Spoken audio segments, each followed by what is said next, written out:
All right, so I believe we are live with a interesting and exciting development. But before we get any further, we need, as soon as possible, you fine folks out there to tell us that the sound is all right.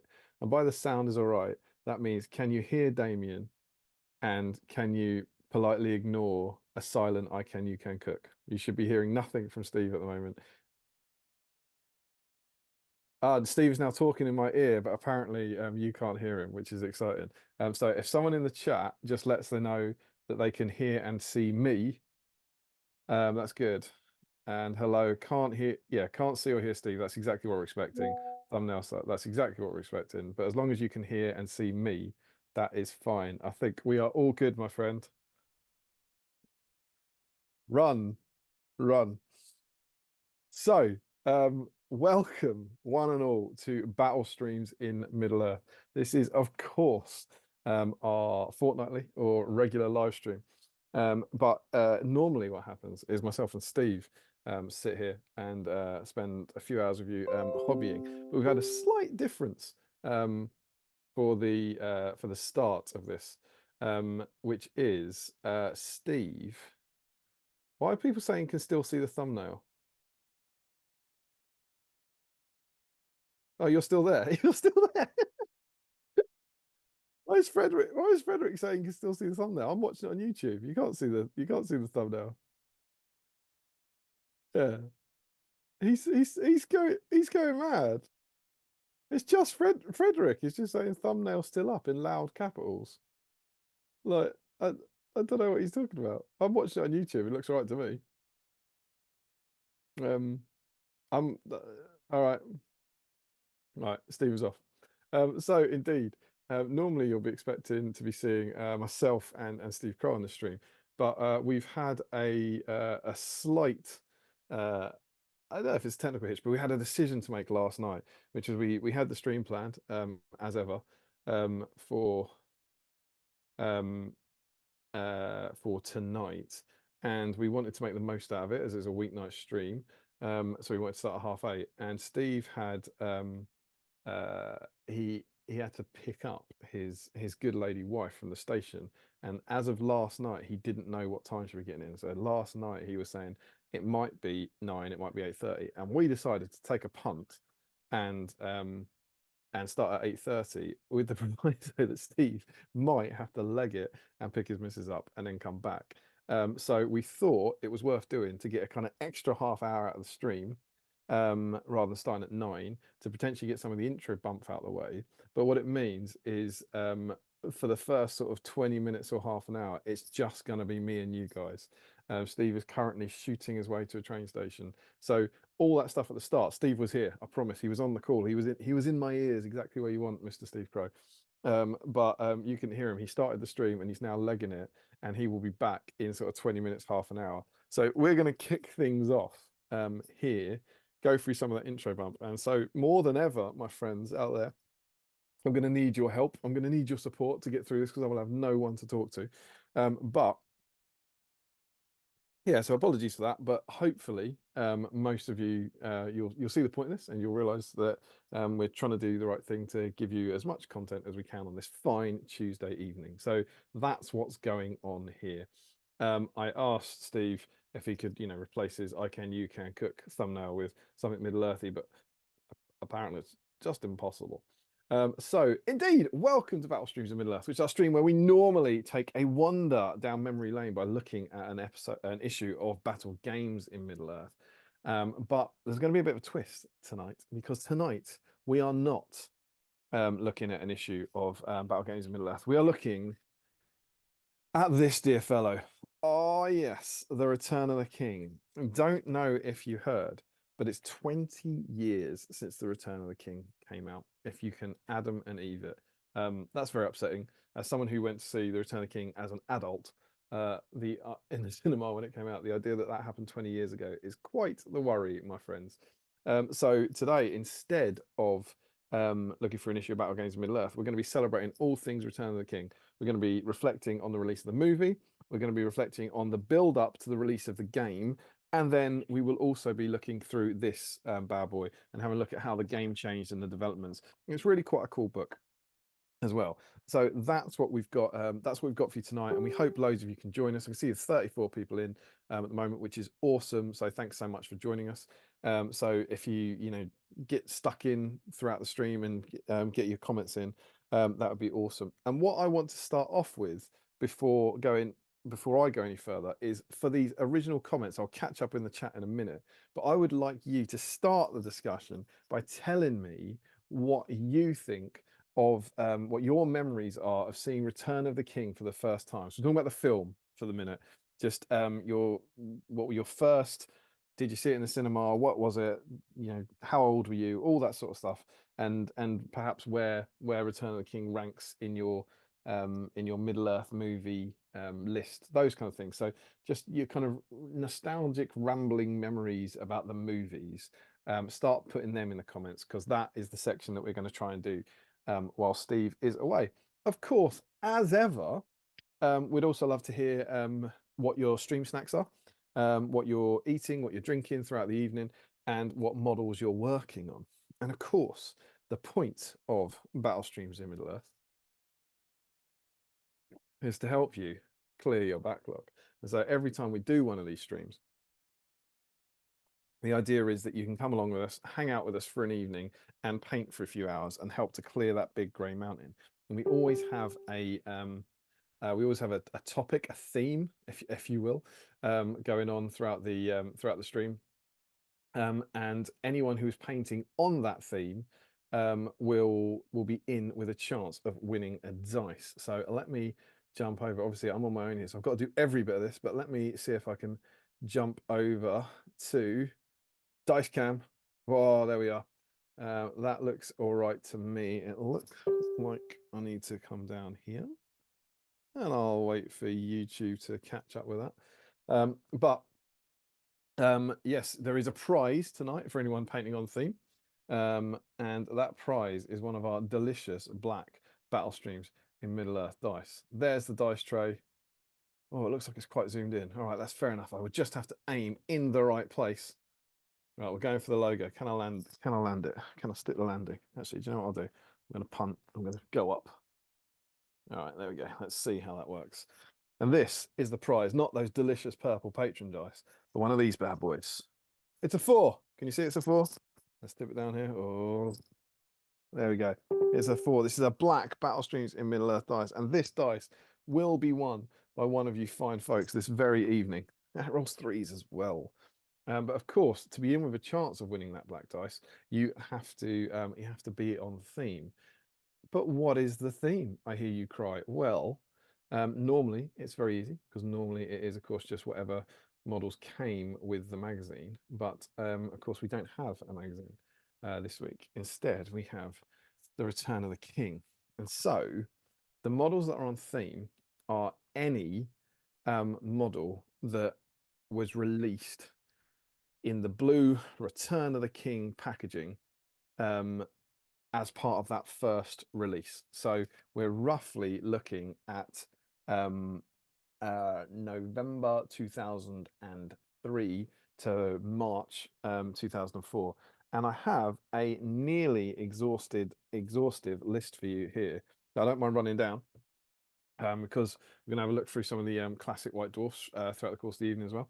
So you have eligible models tonight are the Heroes of the West. So I'm just going to hold that up. It's that set. So anything in there. We've got some great Gandalfs, Aragorn, Eowyn, Aemma, Legolas, Gimli, Pippin, Merry, and Faramir. Any of those are all eligible. You can also have the plastic Warriors of Minas Tirith classics, the plastic Mordor Orcs, certain Mordor Orc Command. There's the metal Mordor Orc Command. I might be able to show you those ones to show you what's eligible. Why the heck not? And some Warriors of Minas Tirith Command. Gorbag and Shagrat. That's obviously the original Shagrat. Sam and Frodo in Orc armor. The original 3 Mordor Uruk-hai. The armored mounted Theoden, which was kind of surprising to find that came out for Return of the King rather than the Two Towers. The metal Knights of Minas Tirith, only the metal ones, not the plastic set.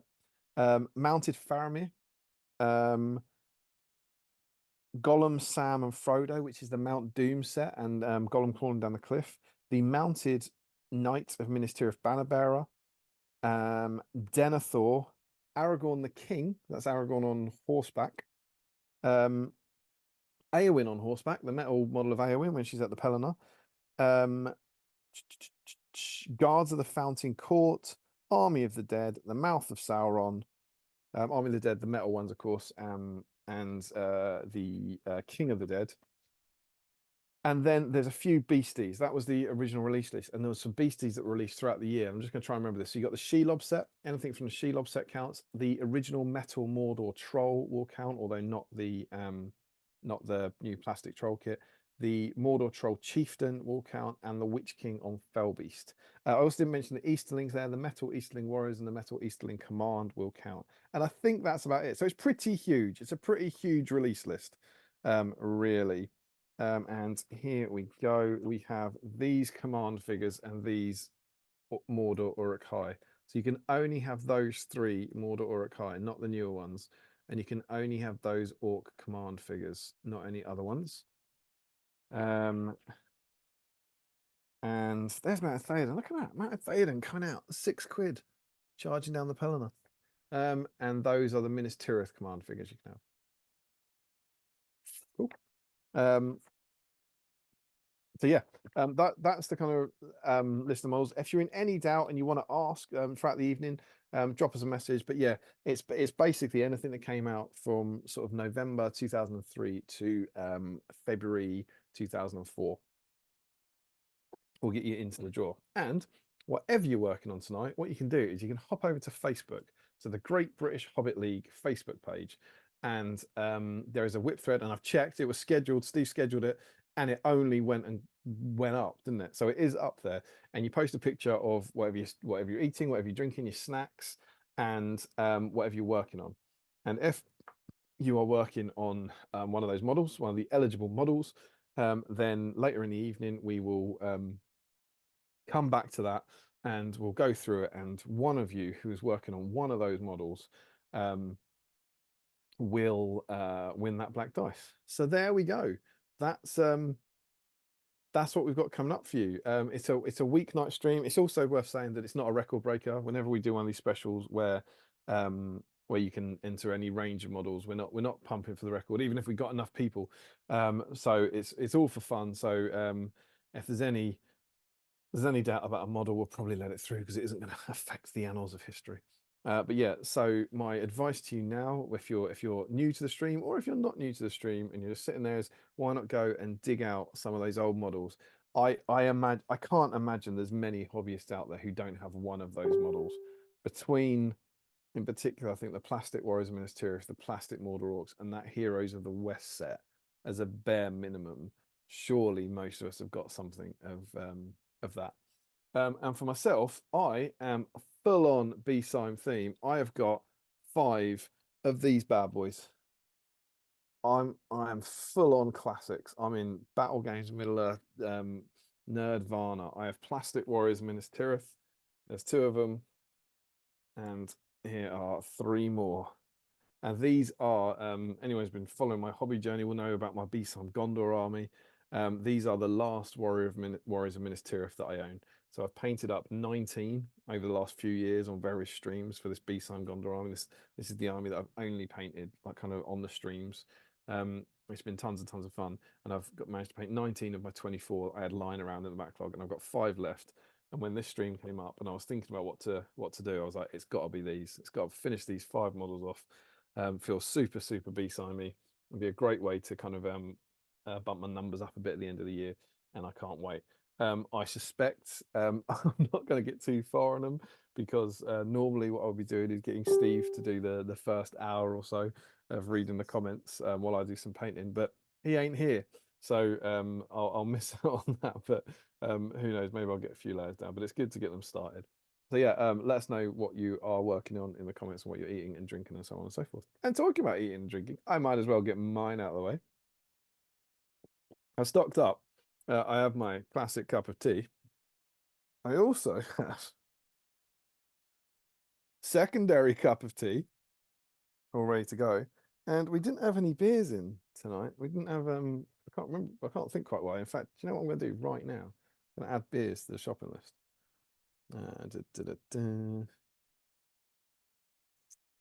Beer.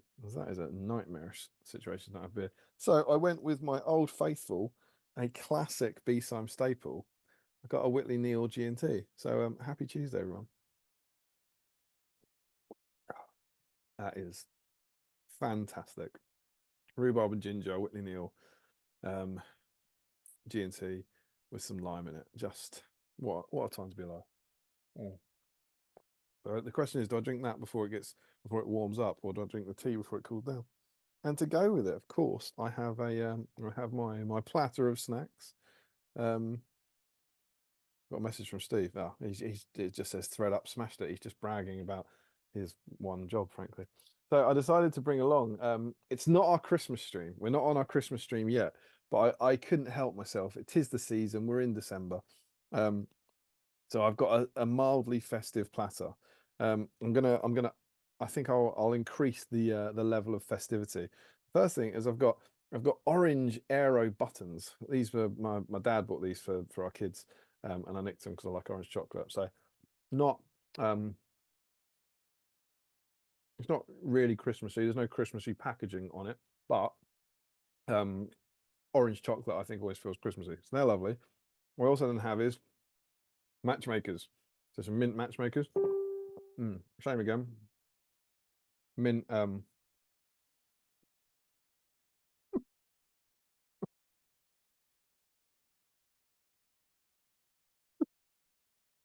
good news is Steve sent me a coded message that I probably shouldn't read out. But he's on his way back. It's good. It's good. It's all working, everyone.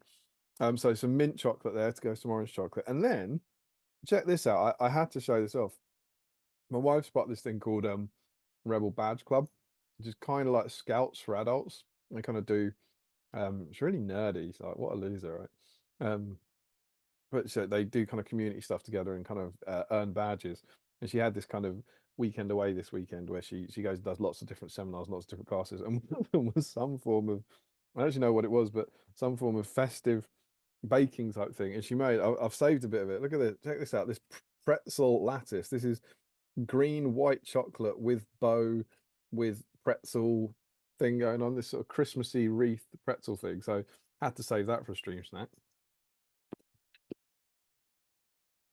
That's pretty fantastic. And then I have one tiny Stollen bite, because Stollen is nectar of the gods. I'm going to save that.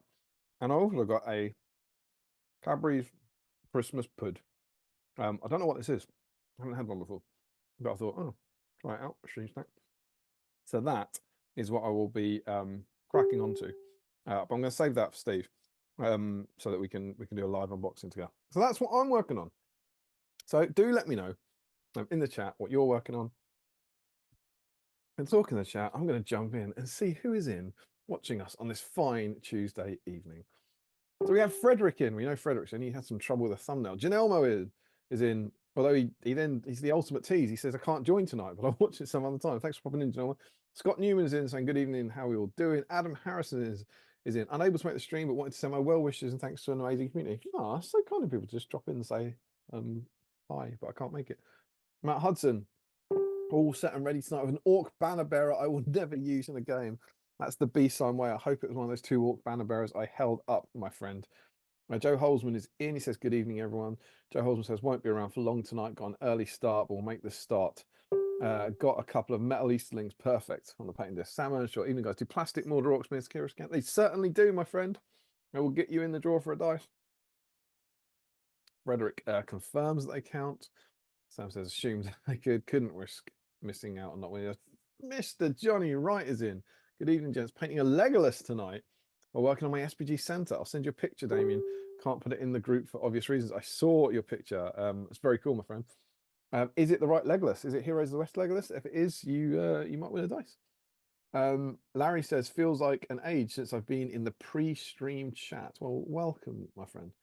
Gayton is in, says good evening. Matt Butler, evening, folks. Hoping to make it through a full stream live for the first time. Have all my snacks ready to go. Got an old Metal King of the Dead here, and a Mount Doom Frodo and Sam. Well, all of those get you in. Ben from Because of Dragons is in. He says, evening, folks. Ashley Fisher is in. Saying good evening. Because of Dragons is tackling Return of the King Aragorn tonight. So hopefully that's the one holding Anduril up, or the mounted Elisar. I think those are the two that will get you in. Sean Clark says, happy Tuesday. Gary George, good morning all. Nice to be catching the very beginning of the stream. I might even put some paint on the right kind of minis this time around. Well, hopefully you can, my friend. Matt Hudson, Ashley, do you wish me a good evening? Well, I mean, it is a good evening whether I want it or not, or that you feel good this evening, or that is an evening to be good on. Ferric gets very excited that we're almost on time. That must have been the start of Piano House. I'm here 1 minute late. What is this new Devery?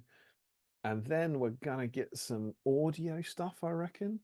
Warwick Griggs is in. Hi, guys. Happy Tuesday evening to everyone. Hope you're having a good week. Sam Page is in, says evening all. Richard Clammer is in. Evening, guys. Fat Hobbit Gaming is in. Fat Hobbit Gaming. Who are you?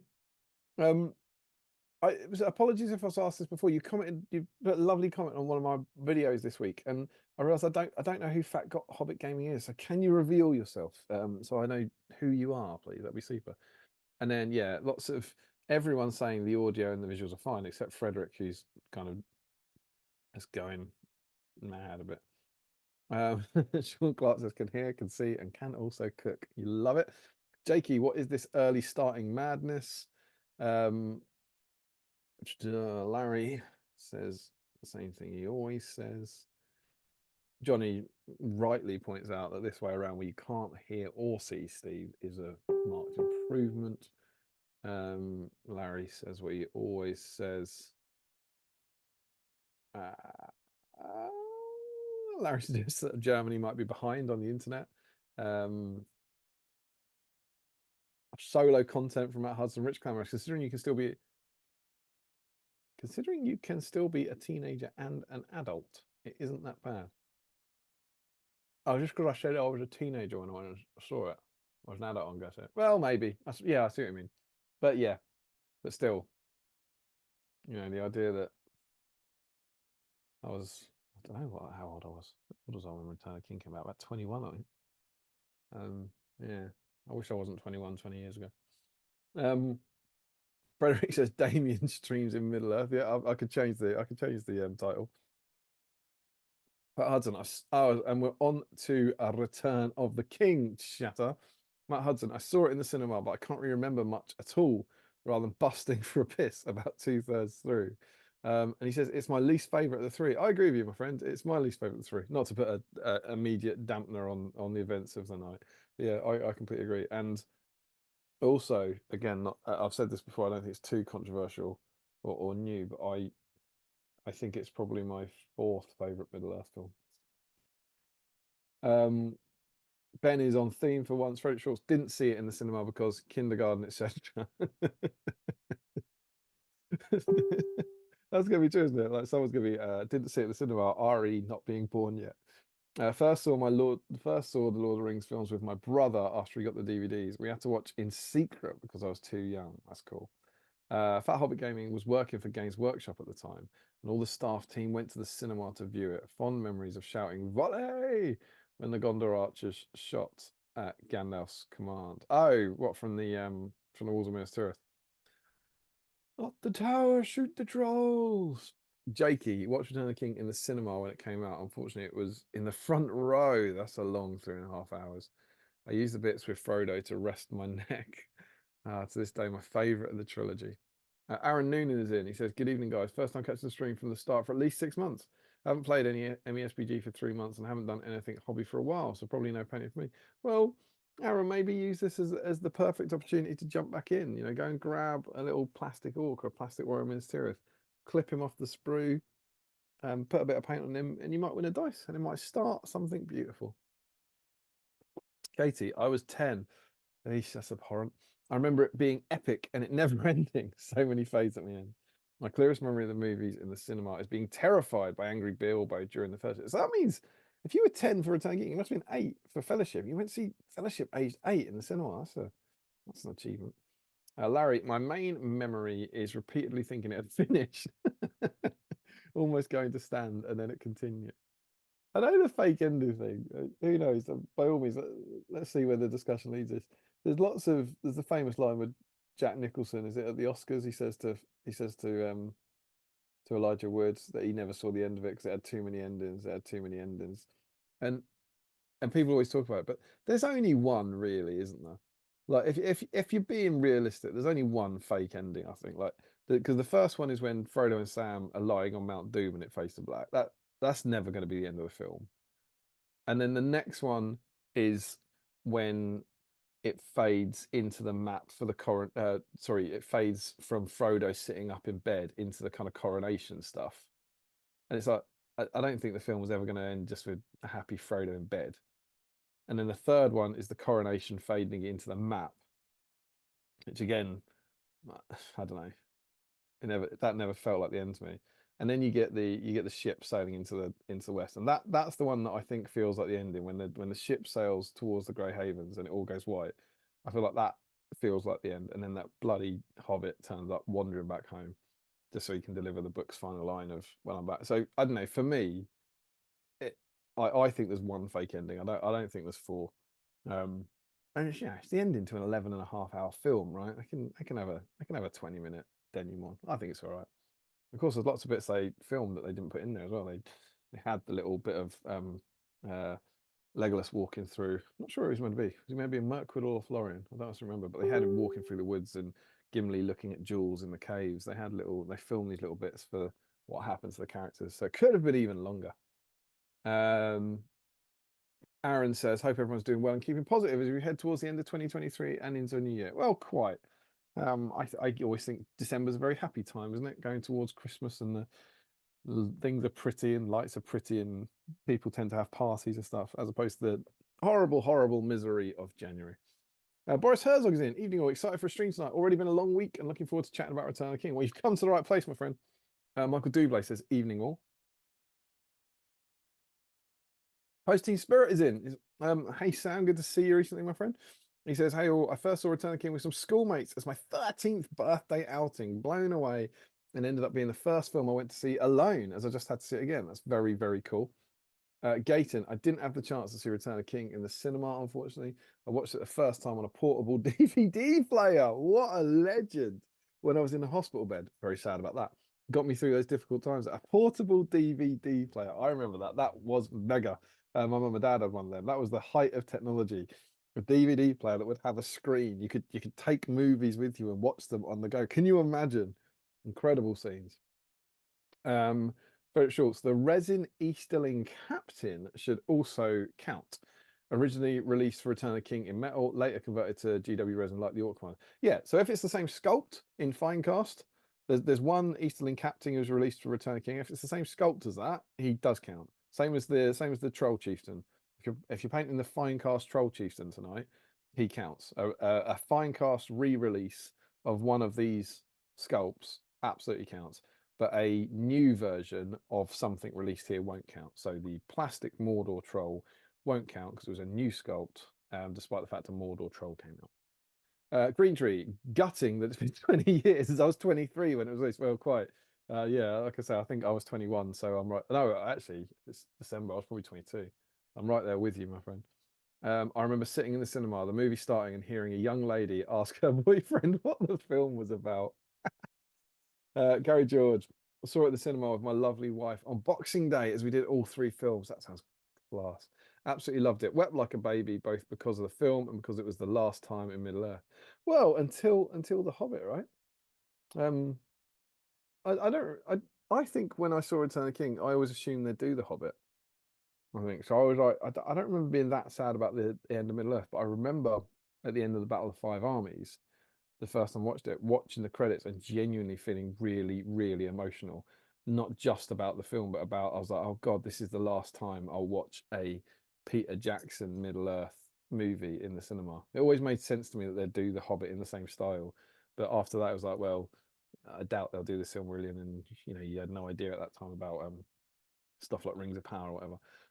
But I remember being really quite sad. I was sadder at the end of Battle of Five Armies than I was at Return of the King for sure. Ashley Fisher, my main memory of Return of the King is my uncle taking me and my brothers to the big multiplex in Bristol. Could have been an Odeon, no idea. I will allow it. I'd seen the last two in the small local cinema, so it felt special. Ah, and then Gary does qualify. He says, "Or so I thought." Skywalker Sindar. I was the first person in the theater to see Return of the King in the perfectly centered seat with the novel in hand to make the hours of waiting fly by.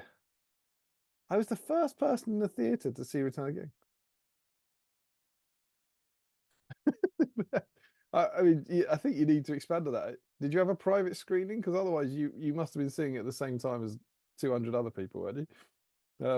Don't know. Or maybe you're the first person in that particular seat.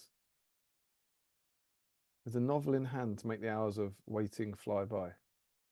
I understand very little of that. I'm sorry. Expand, my friend. Cool. Let us know what you mean.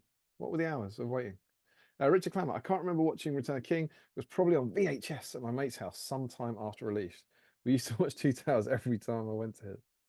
Ashley Fisher's, I also remember literally shaking in fear whenever Gothmog was on screen. Oh, God, is he still I was talking? 11. Stephen Crow, as I live and breathe, my friend. It's only bloody worked. I tell you. I've even got a cuppa. Oh, you love to see it. I'm not going to lie. I don't know if you can see the colour of it. It's not the best cuppa. Lily made it. Oh, that's sweet. She said, because I said, oh, I have to make a brew when I get back. She went, I'll make you a brew, Dad. So she made it. It's quality. I got Liv to do that for me the other day, and she just poured the kettle over herself, like of boiling water. And Emma was like, "You can't let a 2-year-old make tea." And I was like, "I didn't know that." She offered. Very, very little of that is true. Steve Crow, I'm gonna pause proceedings at Ashley Fisher, who was terrified of Gothmog, if you can believe it. Never. How are you, my friend? Yeah, good, mate. Good. It's worked. I've done the intro. I've done the dice. I've done the whip thread. I've gone through the models. We are talking about our memories of Return of the King. I actually screamed out loud and fist bumped when I checked my phone in the car, and the thread was up. I was like, "Oh yes." Have you been listening? No. Because I did wonder when you sent the message. I thought, hang on, he might have this on in the car, so I'm not going to read out your message. No, I'm not a complete nerd. But you're now with us. You're back with us. I'm back. I'm back after the madness. Has it been all right? Have you held the fort? I said that you had to go and pick up your good lady, and that we wanted to keep the stream pumping, as it were. All is well. I've done my stream snacks. I don't know if you want to jump in with your stream snacks. Yeah, I can do. Frederick could be happy. This is an ode to Frederick. This that's not on page, is it? No, this is an apology to Frederick that I've still not met up with Sam. I saw him at the weekend. But I was in Aldi. You've seen him twice. See him all the time. Yeah, so I was in Aldi and I seen the Canoppas nut bar, and I've not had one for a while, so I got it. So I got those. These are becoming customary in my household. Of course. So good. Good. The new Pepsi. Is that just normal Coke with Santa on? Is that a new? Oh, it's Santa. I thought that's really weird from a distance. That looked like ice cubes. And it's a bauble, but it does look a bit like the ice on when you look at it. You're absolutely right. The new Pepsi. Yeah, that's my snacks. No beer tonight because I'm up at a stupid hour in the morning. But yeah. So what screen snacks did? Oh, guess what I had last night? So I say you asked a terrible question, but I've swallowed my tongue. All sorts of answers. I'm going to give it to that. So last weekend, guess what I had? First time in ages. Amazing! It's my birthday. Last weekend, I say it wasn't we. Anna kind of looked after the neighbour's cat. We have a cat, but and the neighbours went away for the weekend, so Anna went in and fed the cats, let them out, blah blah blah blah. And they dropped off yesterday as a thank you a big bag of your favourite chocolate orange segments, individually wrapped, all the different flavours. I'm just going to come in because this is my last Aero orange button, which is one of my snacks. Is it orange inside? Don't know. It's gone. No, it's I'm black. Going to do it. I was going to black like your heart, mate.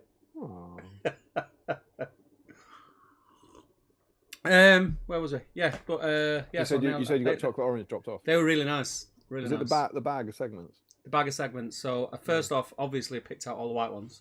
Obviously. obviously. Nailed them really quick. There wasn't that many actually, and then moved on to the popping candy ones. Was it Segsations? Was it those? I don't know what it was called. I didn't waste time by reading the bag. I just opened Sort it. of time that you could be eating chocolate. Yeah, just got stuck in, mate. Just got stuck in. But yeah, that was it. But yeah, those were my snacks. No beers, like I said. No beers tonight. School night and all that. I'll show you this. I showed off. This was made by Emma. Well, this little craft. Check this pretzel wreath. Very nice. That's white chocolate in there with green food colouring and a little licorice lace. Could do without the licorice lace, if I'm honest, but I get the point. Is it a licorice? Is it licorice flavour or is it strawberry flavour? That's a good point. I think that's going to be strawberry flavour, mate. Yeah, strawberry. It's strawberry laces. Yeah, it passes the test. It's all right. That's really good, though. That's good work. That looked pretty smart, that. Yeah, good. I've also got Stollen. I'm not a lover of Stollen. Anna loves it. Right. It's not for me. I got one of these. Dairy Milk Christmas Pudd. Oh. I haven't had one of these. Have you? I think I have. Is it like whippy chocolate inside? You want to find out? Yeah, let's find out, mate. Let's find out. I don't know. I saved it. I thought, I know it's not our Christmas stream, but I thought it is the season. It's a bit Christmas. No, and I thought I'll save it. So what we? Oh, this is. I'm impressed already. Look at this. Oh yeah. That's showing up. You're getting like snowflakes. Yeah. Keeping us in suspense, mate. That's really good. I don't know what it is, but look, inside. Yeah, the whippy chocolate. That's what I said. I think I've just eaten half of that. Yeah. I think there might be two halves like that.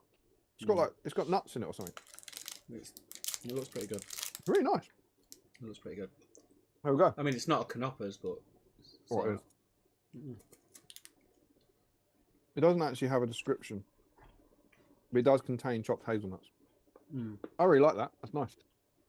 So there we go. We've got loads to get through, but I kicked things off by just saying your memories of Return of the King. So, do you want to jump in the chat and catch up? Can I finish my Canopers? You can finish your Canopers. And I haven't done mine, and then we can have a little chat about our memories of it. So, I'm going to pick up where I was, and do feel free to join in. Frederick Short says, wow, funny stuff hanging on the door in the background. Didn't notice it before. Good that.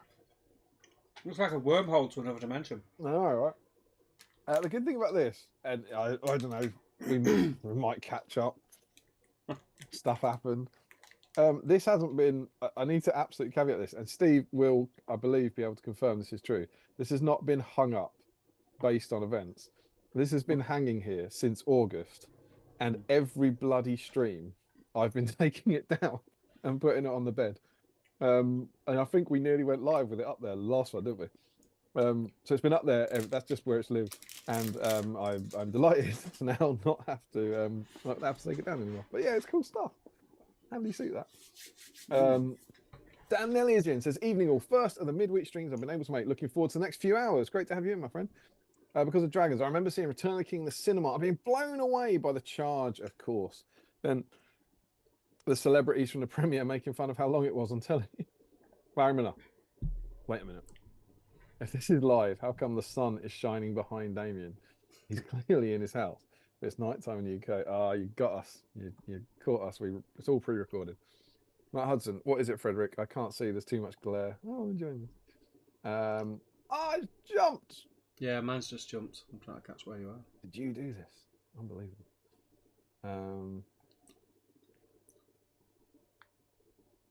Right, I got it. Do you want me to take over? Yeah. Are we on Mark Newham? Richard, yeah, Mark Newham, absolutely.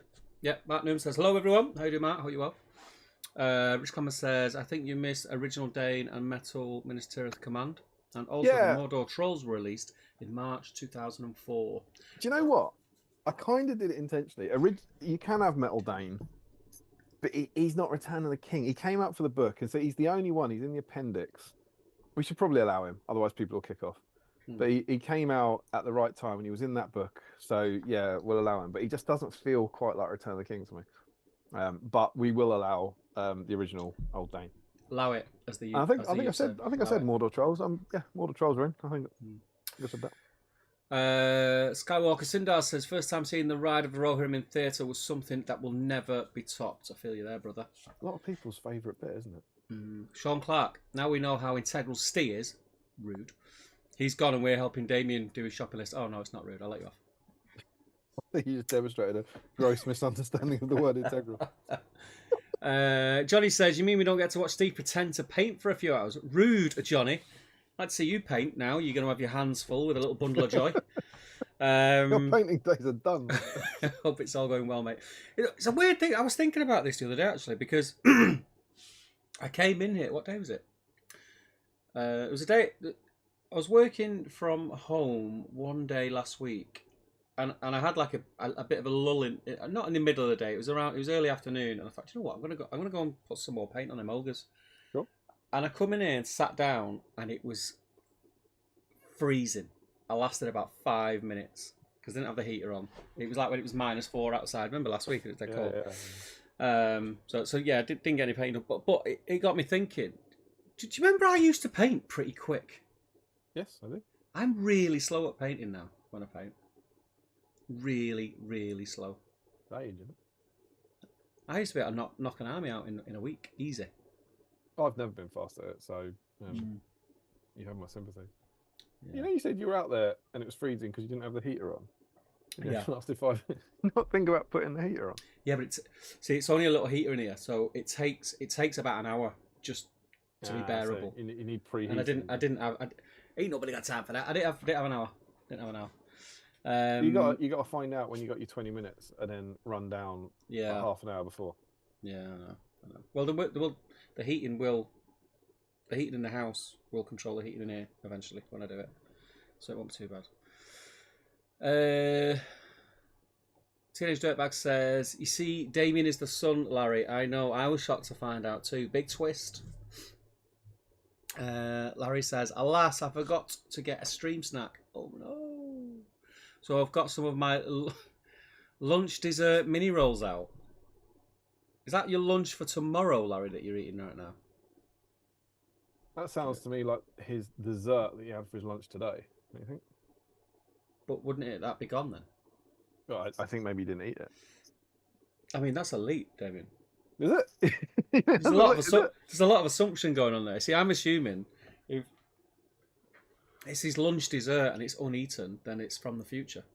I like how you just said there's a lot of assumption there and then directly followed that up with the phrase, I'm assuming. So what you think? Come on, mate. You know how I roll. Listen, why are you off camera? I'm going to sort this camera out. Am I? Sorry. Yeah, like when you paint, we we can only see the there, back. Right? Yeah, the back of your head. Do you think maybe it's dessert he's bought for future lunches then? And I think that's tomorrow. I think tomorrow he's going to have to buy a new dessert. Yeah. Right. But he's probably got a multi-pack, hasn't he? That's probably why he can spare one. He also says, are we on episode 91 already? Only 8 episodes left. The show stops entirely. We're going to get there, right? We're going to get to 100 episodes. Smash it, mate. We're going to smash it. Take that, Palente. Mark says, do I have to green stuff Damien in that new costume now? Laughing face. I really need to put the Arkham Stone yes, into please. A Crimbo bauble. That'd be class. The legend that is Mr. Warwick Griggs is in. He says, no models for me tonight, but I'm currently painting a custom Lord of the Rings guitar strap as a secret Santa present for work. That's class, mate. That's very cool. You can post that in the whip thread, by the way. We'd all love to see it. Might win you a dice. Skywalker Sindar says, I'm representing the USA, Rohan to Britain's Gondor. Welcome, my friend. Whereabouts in the States are you? Daily SBG, good to see you back, mate. So nice to be back watching the stream again. Missed this a lot. Hope everyone is doing good. Yeah, doing all good, mate. Tired, but good. Hope you are well, Carl. Mr. Matthew Allen is in. He says, evening all, how you doing, Matt? Good to have you in, mate. Weirdly, me and Matt Allen have kind of had alternate crises in our midlife. Have you? He's sacked off being a chef, and I've grabbed it for 2 months. Yeah, swapped it. Yeah. I saw that with Matt last weekend. Legend of a man he is. Sean Clark, welcome back, Carl lad. Green Tree points an arrow at the statement that Sean just said, as if to say, Ditto. Larry says, did Fort LSR come out later then? Foot, I don't know. Foot Uh, LSR was, I that believe, was was an weird. It was weird exclusive, that. Yeah. or he was in the magazine. I think Yes, that's he where he was. came out first. But I promise you, he's not in this set of White Dwarfs. So I don't know if he gets a. He was out by this point. I don't know where the magazines line up. It might be that it was just the mounted LSR that was released first by Games Workshop, and then when that Return of the King special came out, they did the foot one there, I think. But there's one of them, and I'm pretty sure the one that counts is, and I have looked at it in the last few days, but I just can't remember. I think it's the mounted one. But they definitely, it didn't come out as a 2-pack. Yeah. Katie says, I'm wrapping presents, including Secret Santa things. No hints, though, as they are for a BSIME. Very cool. And very organised, Katie. I must commend your efforts for wrapping presents on the 5th of December. I'm a Christmas Eve man, and I always slate myself on Christmas Eve for doing it and say, I'm not going to do this next year. Well, I mean, she's talking about Secret Santa, so if you wrap your Secret Santa on Christmas Eve, you're going to have a very disappointing... No, she says, I'm wrapping presents, including Secret Santa. Yeah. Do you not listen to him? It's like you don't listen. But... It's like you don't listen to the comments, David. But what I'm saying is, if she's wrapping her Secret Santa, she has to do it in advance. She can't do that on Christmas Eve. Yeah. But what else is it I also have a BSIME for my Secret Santa. Yeah. Well, all the cool people are BSIMers. So... Their biggest gift is right there, just out of sight. Is it a suit with clouds on it? That's not out of sight. Ian Zaney says, now then, lads, knee-deep painting Serpent Horde, but think I have some Citadel Guard I could do a little on. Get it done, mate. Citadel Guard aren't in, mate. Oh, are they not? No, Citadel Guard aren't. Fountain Court Guard are in. Not Citadel Guard. Came out for Siege of Gondor, my friend. Fat Hobbit Gaming says, I'm Liam Smith. Liam Smith, there you go. We have never met, but I love the vids. I'm busy painting plastic models tonight for a Zagdush list. Well, welcome, Mr. Liam Smith, aka Fat The reason he said that is because he commented. He was? Yeah, because he commented on one of my hobby vlogs saying, I might see you at the GT, which sounded to me like someone that, well, it's either a threat or it's someone I know. And so I asked who it was. But yeah, Liam, nice to kind of nearly meet you. And I will be at the GT. Virtually meet. So will Steve at this point. Yeah. Yeah, it'd be nice to meet you. Come and say hi. Joel Kelly said, he said, wait, Marinauts are not legal entry? Question mark. Nope. I bought some for the first time off eBay 2 weeks in anticipation of the stream. Don't tell me that. Well, added to my backlog by mistake. They're not in, mate. They're not in. Oh, Joe, it's not like you to be so off the mark, lad. You hate to see it at this level. Sorry, mate, you can't play like that. That'd get you through in the championship, but you just won't get away with that in the Premiership. Sorry, dude. Yeah, the metals came later, says Larry, and the plastics much, much later. Stephen Ryan says, evening, basing Frodo and Sam from the Shelob set tonight. Great set. Gets you in. Before painting Ringwraith and Frodo from the Ringwraith set. That doesn't get you in, but the Frodo and Sam one. It's a great Sam sculpt, that. The drawing the sword on. Yeah. Mega. Larry says they were a late addition to the film, so GW probably didn't see them until after it released. I think that's them around on Skywalker Sindar says, even if Return of the King is the weakest of the 3 films, it's the greatest finale to any trilogy ever. Is it? Do you think? It probably of the trilogy, Return of the King probably is the weakest for me. Yeah, so we had that. Well, I say we had that because I yelled at the internet for a while. I said it was the weakest for me. I still think it's brilliant, obviously. But do you think it suffered because it had less of a awe-inspiring impact on you because we'd already seen the first 2 and kind of knew what to expect? No, imagine if you'd seen it. Imagine if it was a standalone. I know that sounds silly because you'd need the backstory to what was going on, but it's a great film in its own right. Yeah, not for me. It's just I just found Rohan and Isengard far more compelling and enjoyable than Gondor and Mordor. That's it for me. Yeah. I prefer the Battle of Helm's Deep to Battle of Palantir. Yeah, I agree.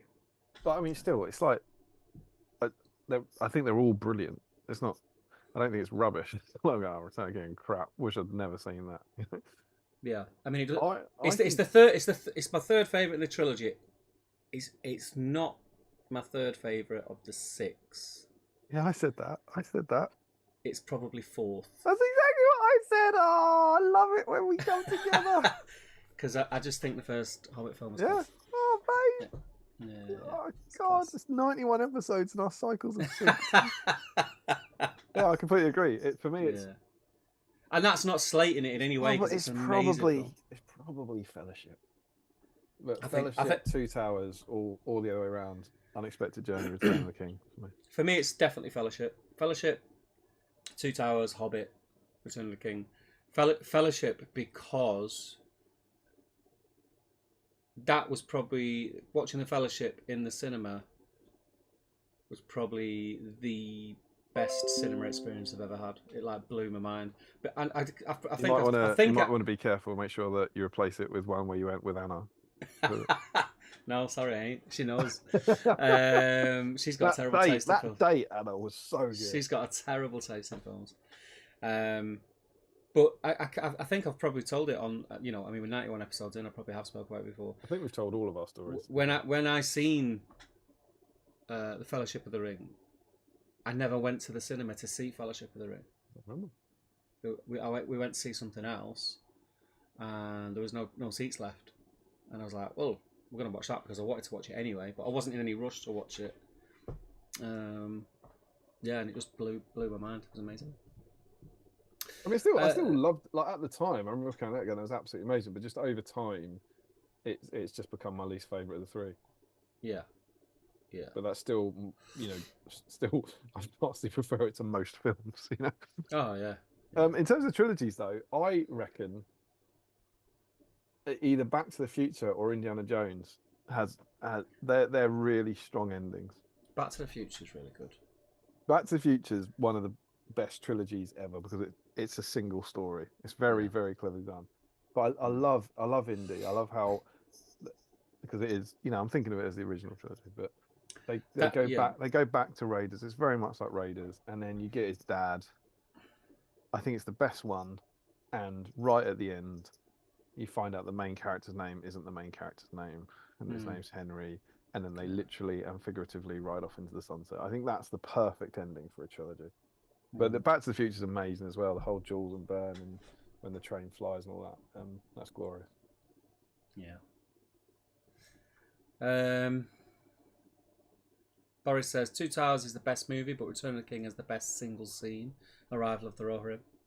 Love that, don't they? Really, really love the Rohirrim. Laurie says, I would have been 9 when I saw the Fellowship at the cinema. Oh, that makes me feel sick. Absolutely right. Rob Lynchbury. I'm painting quite a few things tonight for a chess set for a friend's Christmas present to their dad. That's cool. They've collected old GW models for a themed chess set, which I'm paying up for. That's awesome, man. That sounds good. Frederick says, we never saw the ending because they never did a scouting of the shower. Oh, scouring, you mean. Scouring of the Shire. Yeah, probably best for the best cinematic, I think. Whack another everyone's already moaning about the length of it. Whack another half an hour on that. Larry says, controversial opinion. I was glad they left that off. Yeah, I think cinematically it makes loads of sense.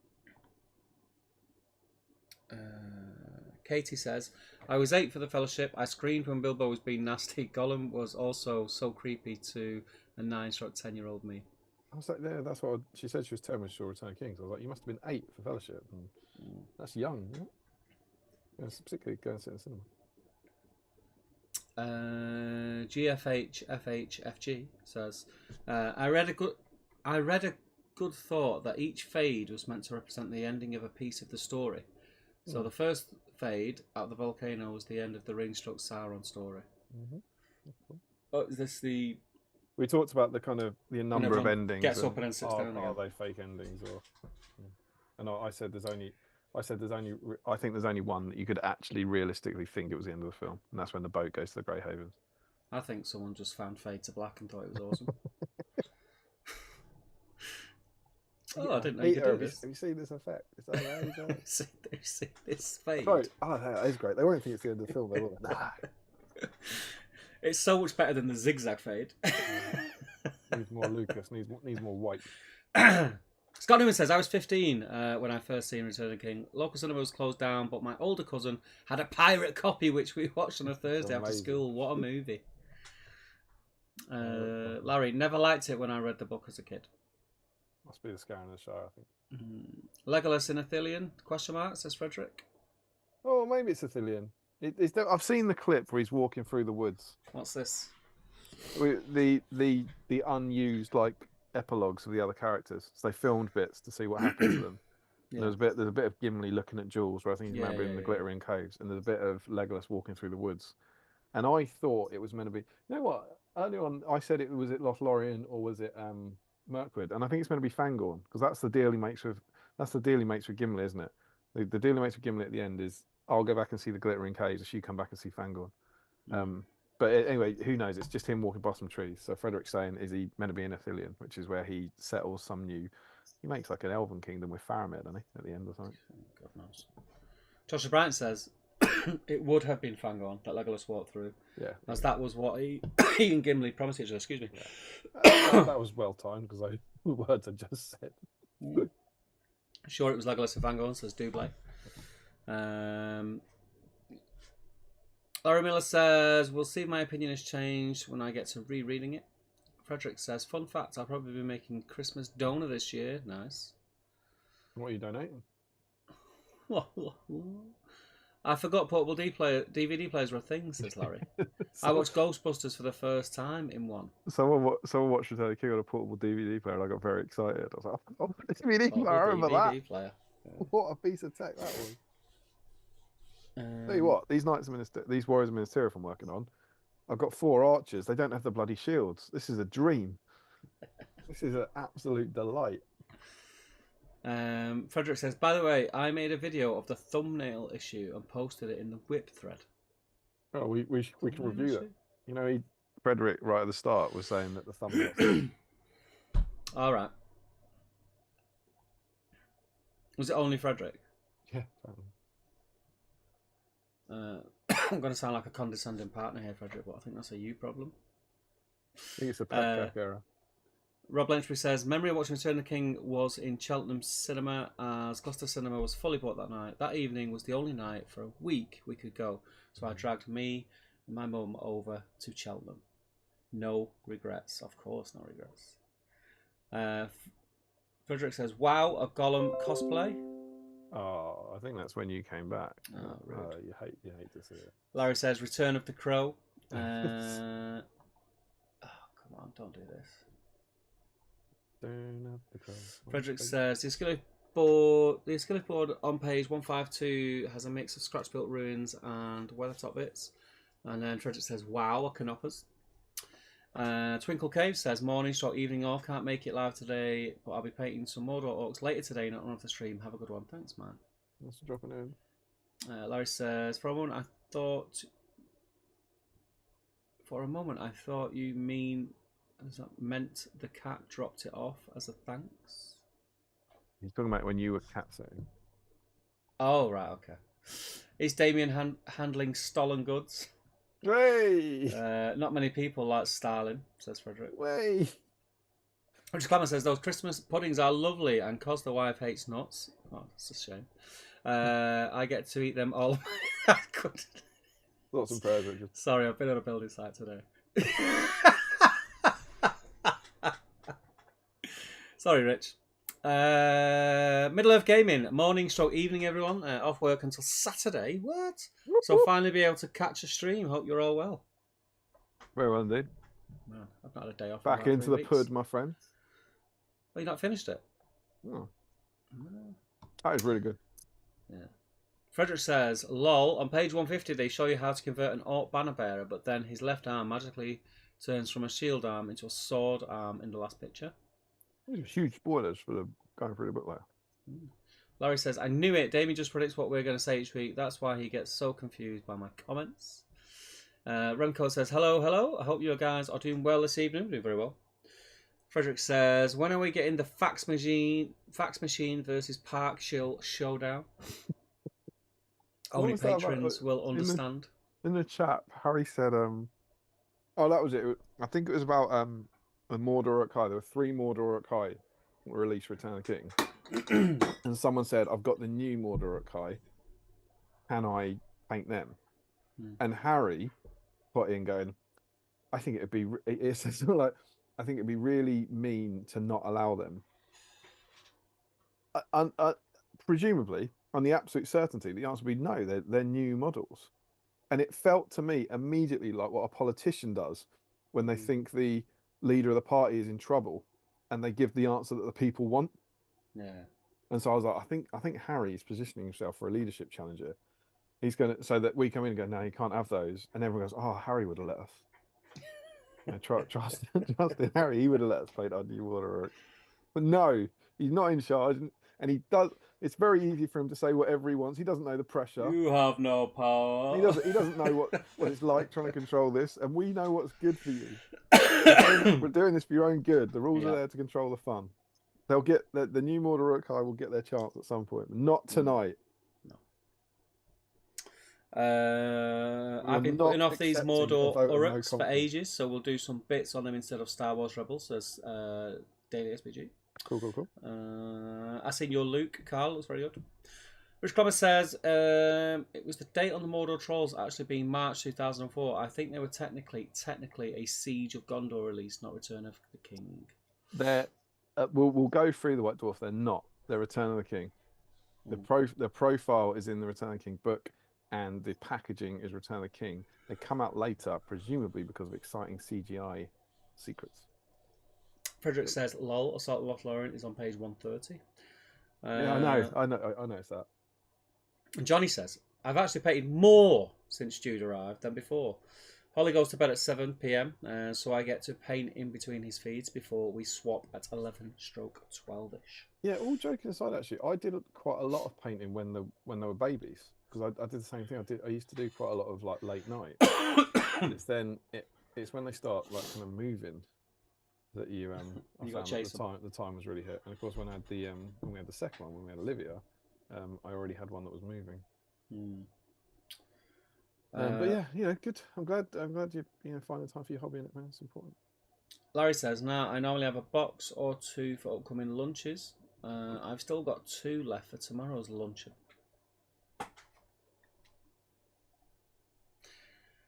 His mini rolls. Yeah, I know. He's not being caught short. He's got them in reserve, hasn't he? It makes you think, why would you say they were from lunch if you've just got... Well, it's his generic lunch dessert, I think is what we're saying. My lunch dessert things, you know? It's what he has as his lunch dessert. Carl says, "I also forgot to get stream snacks, so I may well have to walk to the garage next to the Great Anfield Stadium to grab some." Don't know where that is, never heard of the Great Anfield Stadium. I don't know that one. It's also the closest shop to me. Is that because they're all boarded up?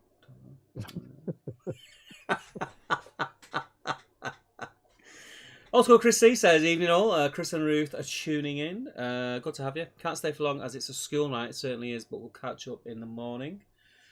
Rich Clement says, "Aragorn, the King on Foot came out August 2005 as a general release." There we go.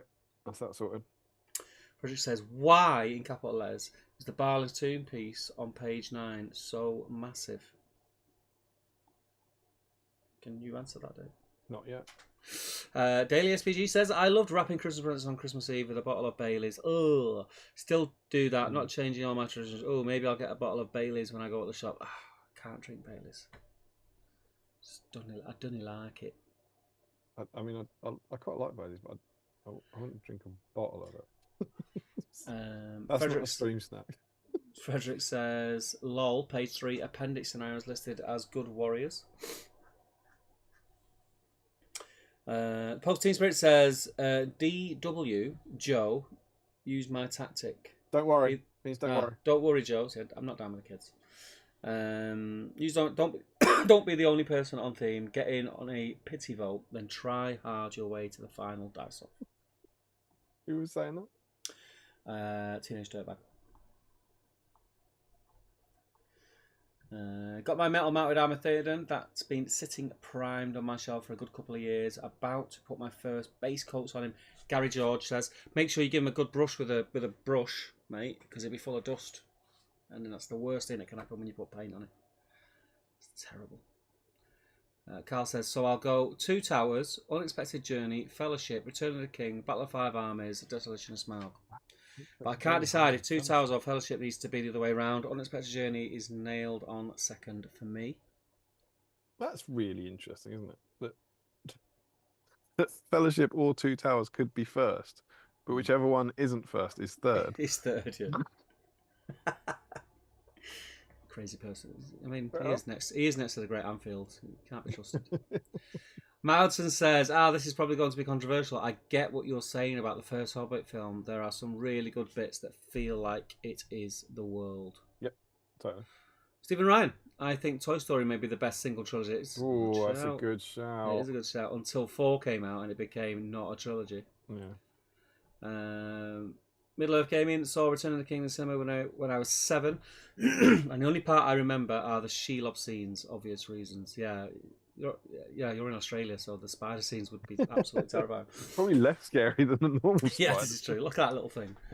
Why's everyone running away from that? It's not like he's under a car door handle. Probably, yeah, I don't think it's poisonous. Matt Hudson. But I think that goes for the second half, and the other 2 films I really dislike. There is a fan edit that makes it 1 4-hour film that follows the books, and I actually like watching that. Yeah. Because the Dragon says, Heroes of the West Aragorn is rocking some serious Jesus vibes in his appearance, I've realised. Battle Games in Middle Earth. Evening all, a bit late to the party, but I do have some Metal Army of the Dead ready. Now, Parkshill. Parkshill, yeah. Loves to see it. Malton, just in time for your battle with Damien. Gary George, you are all babies. I was 36 when I saw Fellowship at the cinema. You all right, Dave? You dying there, mate? What? I've just sicked up in my throat. Why would you do such a thing? I don't know. I think I was upset for Gary. I just... Oh, God. Larry Miller says, I'm going to make my guess of it being Legolas in the Old Forest for some reason. And Sam says, my only gripe with Return of the King was Saruman's death scene was relegated to the extended edition. And in theatres was just locked in his room like a naughty boy. Yep. You guys should end this stream with multiple fade outs. Do we have the technology thing? Keep coming back like that. Make it happen. Fades out and comes back and you've got that suit on. That's really a very good idea. Keep bringing it back. Sean Williams, pray for me. I'm about to paint some white trees for Gondor trees. Sorry, man. Scott Newman says, I don't understand why I love the ending of Fellowship as it makes me rather emotional. But when Aragorn meets the Hobbit at the end of Return of the King at the coronation, the floodgates open. The crying bit for me, and it doesn't normally make me cry, but the emotional bit is the "You Bow to No One" for me. That's the bit that it's not the bit on the bed, and it's not the Sam and Frodo stuff, and they're like, "I can carry you" and all that. It's I think my friends, "You Bow to No One" and the swelling music. That's the highlight. Well, going back to it's ripping off Mulan, isn't it? Yeah. Going back to when I watched the Fellowship, when I shouldn't have been watching the Fellowship, and I was just like had to pick my jaw up most of the way through the film because I was just amazed by it, and then not even realizing that it was the first of 3. I wasn't aware. So then realizing after whatever it was, 2.5 hours, that it wasn't the end, and we were going to get more of the same. Yeah. Well, Fellowship has the advantage, even though it doesn't have the scale to it, has the advantage that it was the first of, of all the vistas, of the bigatures, of the CGI, of the music, of the world. Do you know what I mean? And you never recapture. It's like the CGI in Jurassic Park. When you see that in 1993, it blew the world away. Yeah. And it doesn't matter how good a CGI dinosaur is ever again, it will never have that impact because of the importance of CGI. But I think that's why Fellowship scores massively for a lot of those places. What were you saying that your jaw dropped? Was there one bit in particular just then?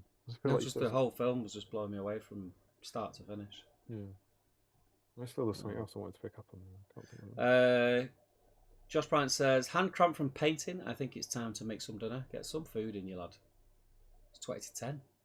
Katie says, I have only wrapped one present so far, sad face.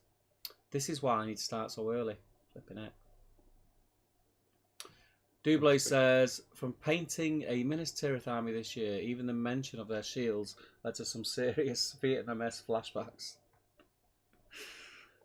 Sean Williams says, I remember having such a good time seeing Return of the King at the midnight showing. First time I saw cosplayers in person. Like real human beings. Sean Clark says, spoken like a true politician. Boris says, got an almost 6-month-old, can agree, managed to get a surprising amount of hobby done in the nights. And Larry Miller says, yeah, they were bought with the intention of them being a lunch and dessert, not a stream snack. Oh, okay, I get you. Bart Games Middle Earth, who are you to deny the Return of the King ... models? Carl says, nah, that's the run of house opposite the garage that's all boarded up. Run of. I think I'm supposed to say run down. Is it run down the house? Larry says, I normally wrap them tired after getting home from work on Christmas Eve. Presents. Okay. I tell you what I hate. I love a bit of happy Christmas Eve wrapping. Like, watching the telly, wrapping some presents, that's fine. I despise if I haven't got Emma's wrapped in time and I have to wait till she goes to bed and then it's like midnight and I feel like I'm stressed wrapping presents. I hate that. It's the worst thing in the world.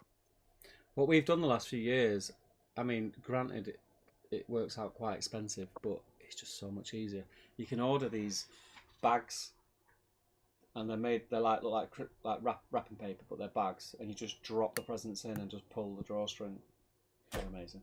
You just get through the wrapping so quick. Also, like, you could hire a poor person to wrap your presents for you as well. Like, do you know what? It's funny. I was having this conversation with Andy the other day, and I said, "Do you know what? You know what would be a really good business, and I might do it when I'm old and my beard is fully grey. I might say I'm going to become a personal Santa, and I will wrap all your presents, put them in a big sack, and you can film me walking up your driveway with a sack of presents and put in as Santa, not just as this mank guy. Like you can Santa. I think that'd be a top business. Well, you've got things like Fiverr now, right? There's people that I've met. I won't name because I don't think you said, but there's people I just met at tournaments who are just saying, "I'll do you this for £5." Like, why? Well, why? But obviously there's a business in it, so you could do that. You could be a Santa for £5 or whatever. Could do. Yeah, good work. I think you missed it. I'm on the G&T tonight, right? So BSIME Classic. I'm a bit jealous. I'm on Santa's Coke.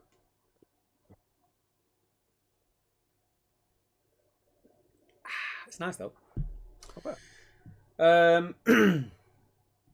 So Rich Clemmer says, "Oh, so it's the packaging that counts. That makes more sense. But does that mean the Citadel Guard didn't have Return of the King packaging?" No, they had strategy battle game packaging. Ian Whitehouse says, "Porky's is the best 3 films." Do you know what? Until I actually read that comment, I forgot those things even existed. Porky's Revenge. Larry Miller says, "I find it hard to rank them. Lord of the Rings have a lot more nostalgia, but Hobbit has more Thorin and more dwarf stuff in general. I'd vote for him." Matt Hudson says, "And the bit in the Grey Havens when the other hobbits realise Frodo is going too." Yeah, that's a bit of a grimmer. Carl says, "It's a case of whether Sean Bean should be ahead of Martin Freeman. Unexpected Journey is not my 3rd favourite film."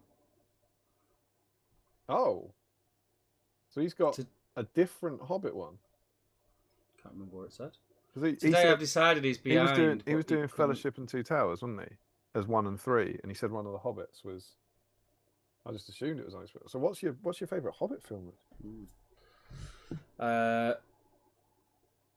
Rich Clever says, "So can I paint Labila Satterfield Baggins up then?" Ha ha ha ha. No. Showman says, "I put everything in a gift bag that fits in one." Road-based gaming, Johnny says, "Tonight, Matthew, I've painted Gamling, Haleth, Aldor, and Legolas Defenders of Helm's Deep all ready, for example, in one night." No dice for you. Oh, haven't I done well? Well, not really, mate. Painted all the wrong models. We're gonna miss, right? "I generally consider doing present wrapping as a business," says Carl. "Looked at creating our website for all year round wrapping." James Wilson says, "Good evening, everyone." Dale Grove says, "Hello, hobbyists." And Larry Miller says, "Harry, that was."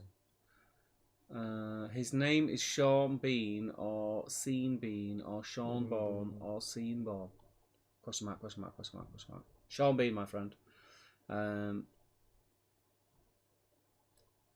Dude. I believe you've caught up. Over to you, mate. So Steve? Yeah. What is your memory of Return of the King, seeing it for the first time? What was it? What was your screening? What do you remember? I didn't see Return of the King in the cinema when it first came out. It was like it had been out for a couple of weeks before I went to see it. And I went with my younger brother. I couldn't get anyone else to come with me.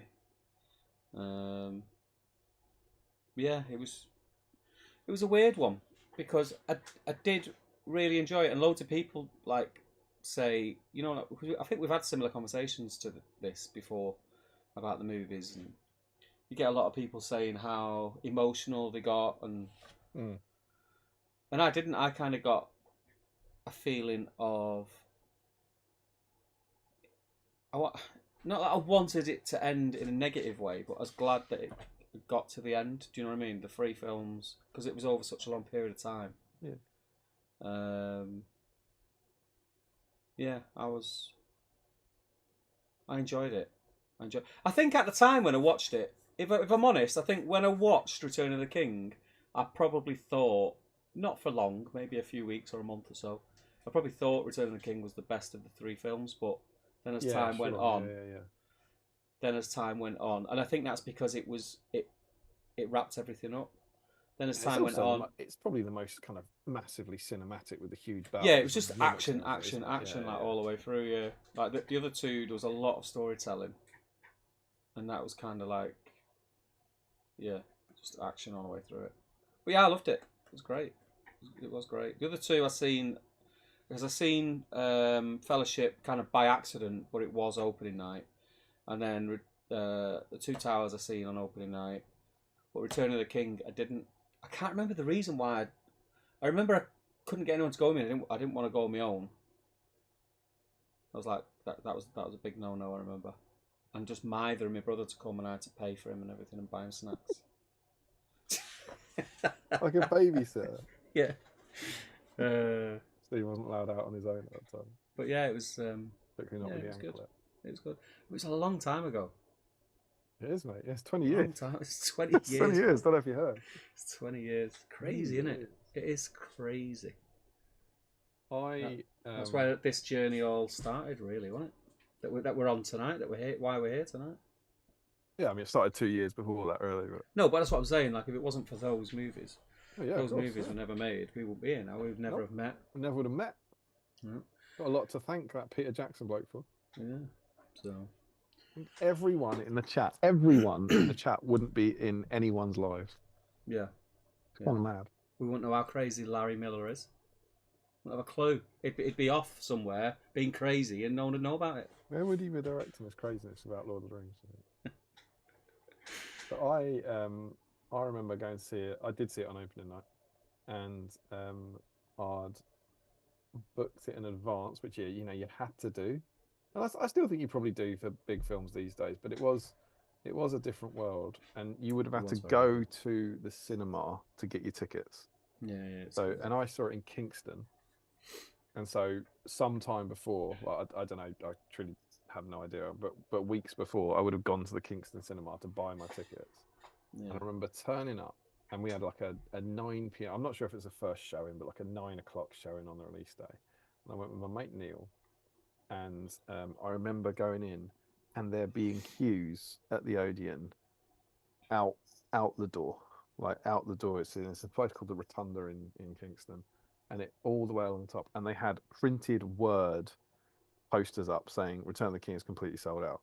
Like they, loads of posters just blue tacked up everywhere because they were obviously getting so many kind of walk-ins. Because you couldn't do it online. You were still queuing up to buy the tickets, and so I remember seeing it there. And coming back very late at night to my then girlfriend at the time, she who shall not be named. Indeed, like your date for Fellowship. Yeah.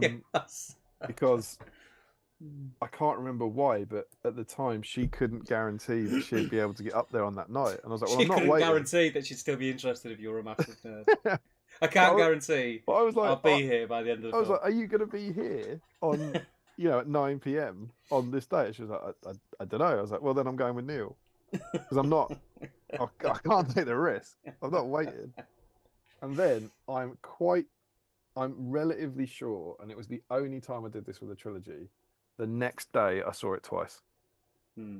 I feel like I then saw it in the afternoon and the evening the day after. Yeah.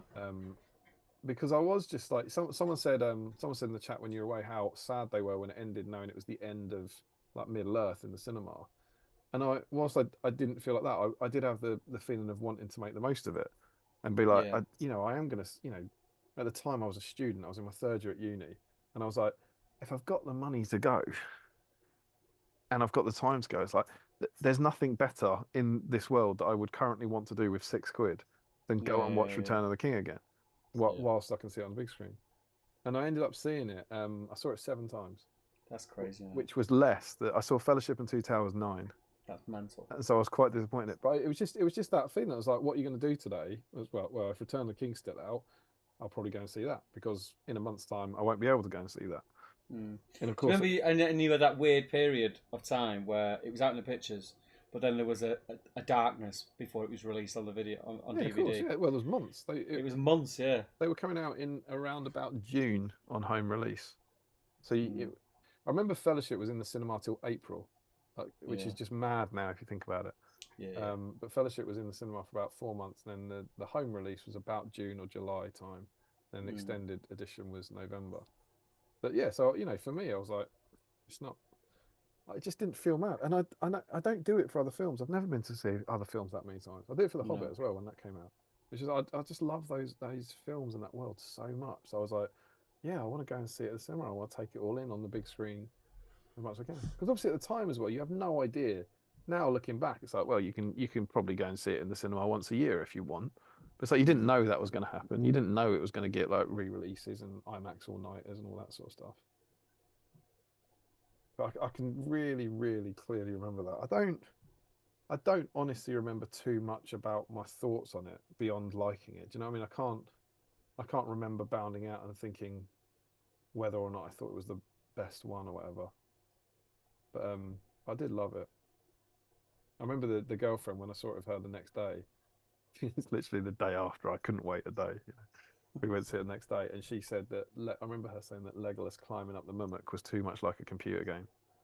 I remember her going, "Nah, it's too much," which is kind of, I kind of don't disagree with. Wonder why that didn't last.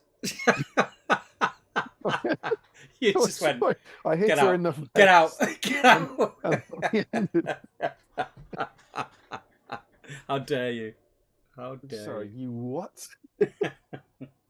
Have we met? Do you know me? You do not know happen? me. You do not know me as well as I thought you did. This has no future. I did have at that point. I've got this. I had one of the Legolas posters. You know, the kind of the Fellowship promo shots of them all in their outfits. They're individual companions.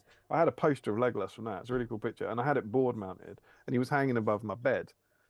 And I've still got it, and he was hanging above my bed because that's where the spare wall was, not because of a sex thing. But I had Legolas like literally above Pamela my Anderson bed. in a Baywatch swimsuit on one wall, and Legolas in his lycra. And I've still got that. It's gone down to the garden room now. We haven't found a place in the house for it, and Emma won't let me put it above the bed.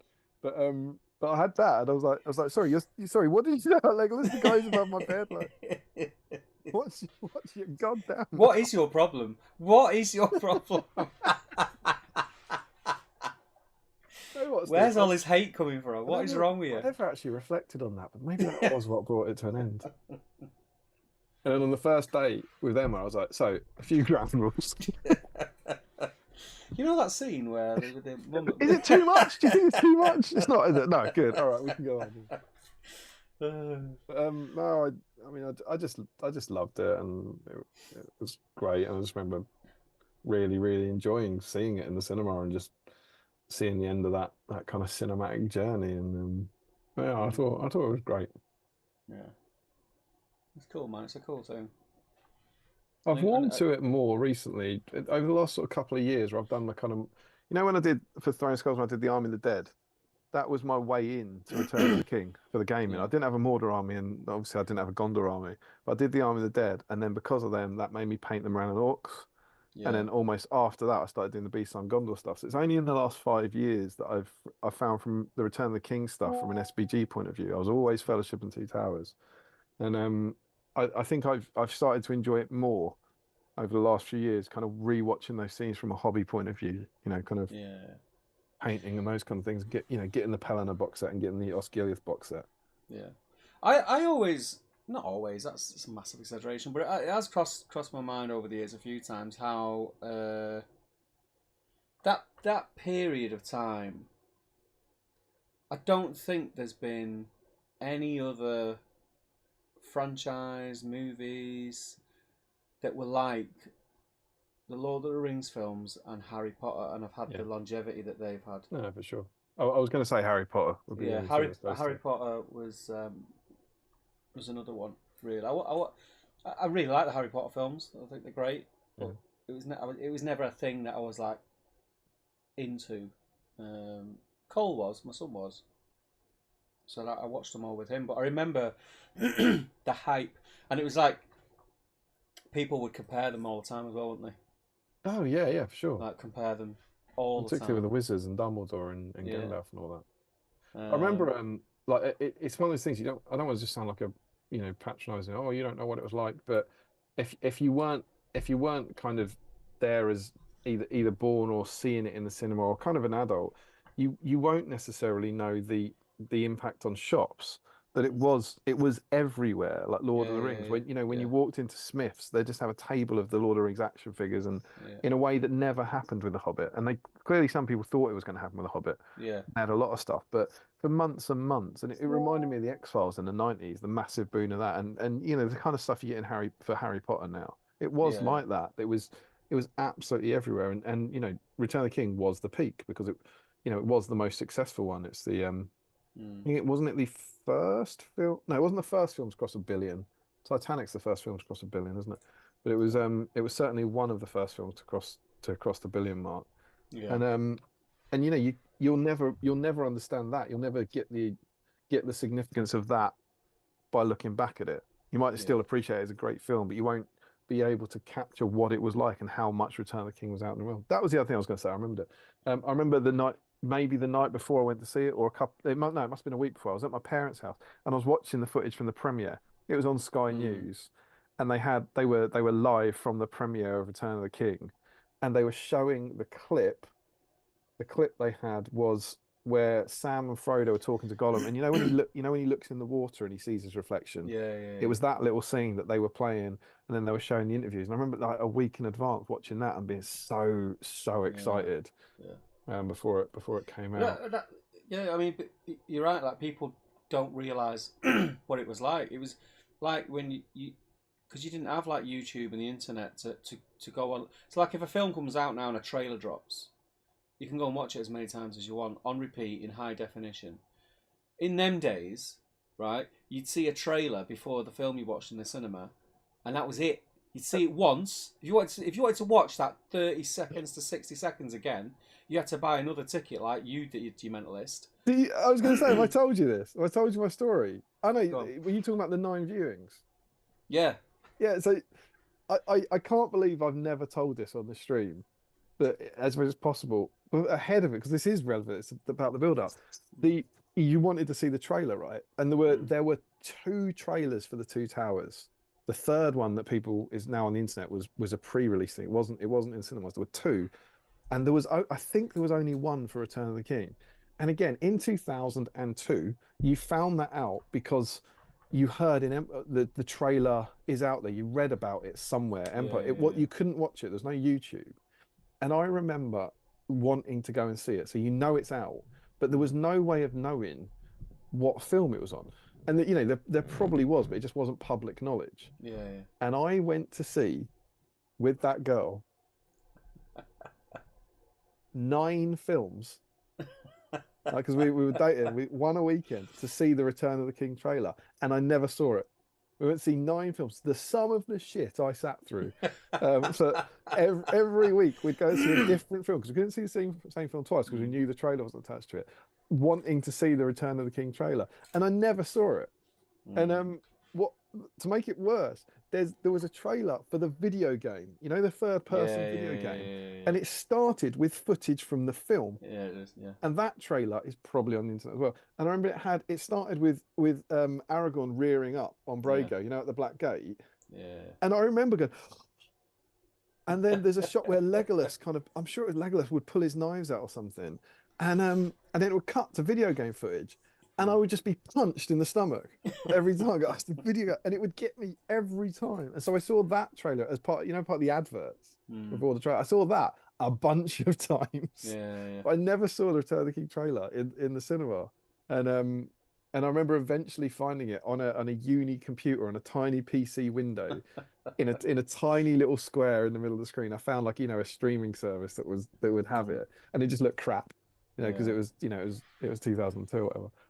But yeah, I've sort of forgotten about that. But yeah, I went to see somewhere in the region of like 9 films for 9 weeks and never saw it, and just I couldn't tell you any of the films we saw, but it was just, you know, like awful romantic comedy after awful romantic comedy. It's mad, isn't it? Like, in one breath, we're saying, oh, 20 years ago, it's so long ago. But then it doesn't It's a different feel world. like it was 20 years ago. It doesn't feel, because the memories are still very fresh. And I suppose that they're that fresh because we relive them by talking about them so often. Like, more often than you do other memories. I think it was Meet Joe Black. Good film, Vastly overperformed, and now everyone was confused why. And it had the Phantom Menace trailer attached to it, and so loads of people were going to see it. And apparently, watching trailer and walking out. So the box office Meet Joe Black went through the roof, but no one was watching it. Apparently, these people were going in to watch I like that film. because you couldn't watch it anywhere else. Watch it. There's a few more comments coming, so I'll run through these and then we can jump into Absolutely. your segmente. Mm. Carl says, Unexpected Journey is my second favourite film, but I can't decide if Fellowship or Two Towers is my favourite. Larry says that I'd vote for... I think he's talking about Harry. Yeah, Joshua Bryan it's quite says, clear that he's voting for Harry, and we all understand, and he just keeps saying it. I like Return of the King best, says Joshua Bryan, when I first watched them as an early teenager, maybe 12 to 13 years ago, because it was the best fight scenes. I got them in videotapes and watched with my family.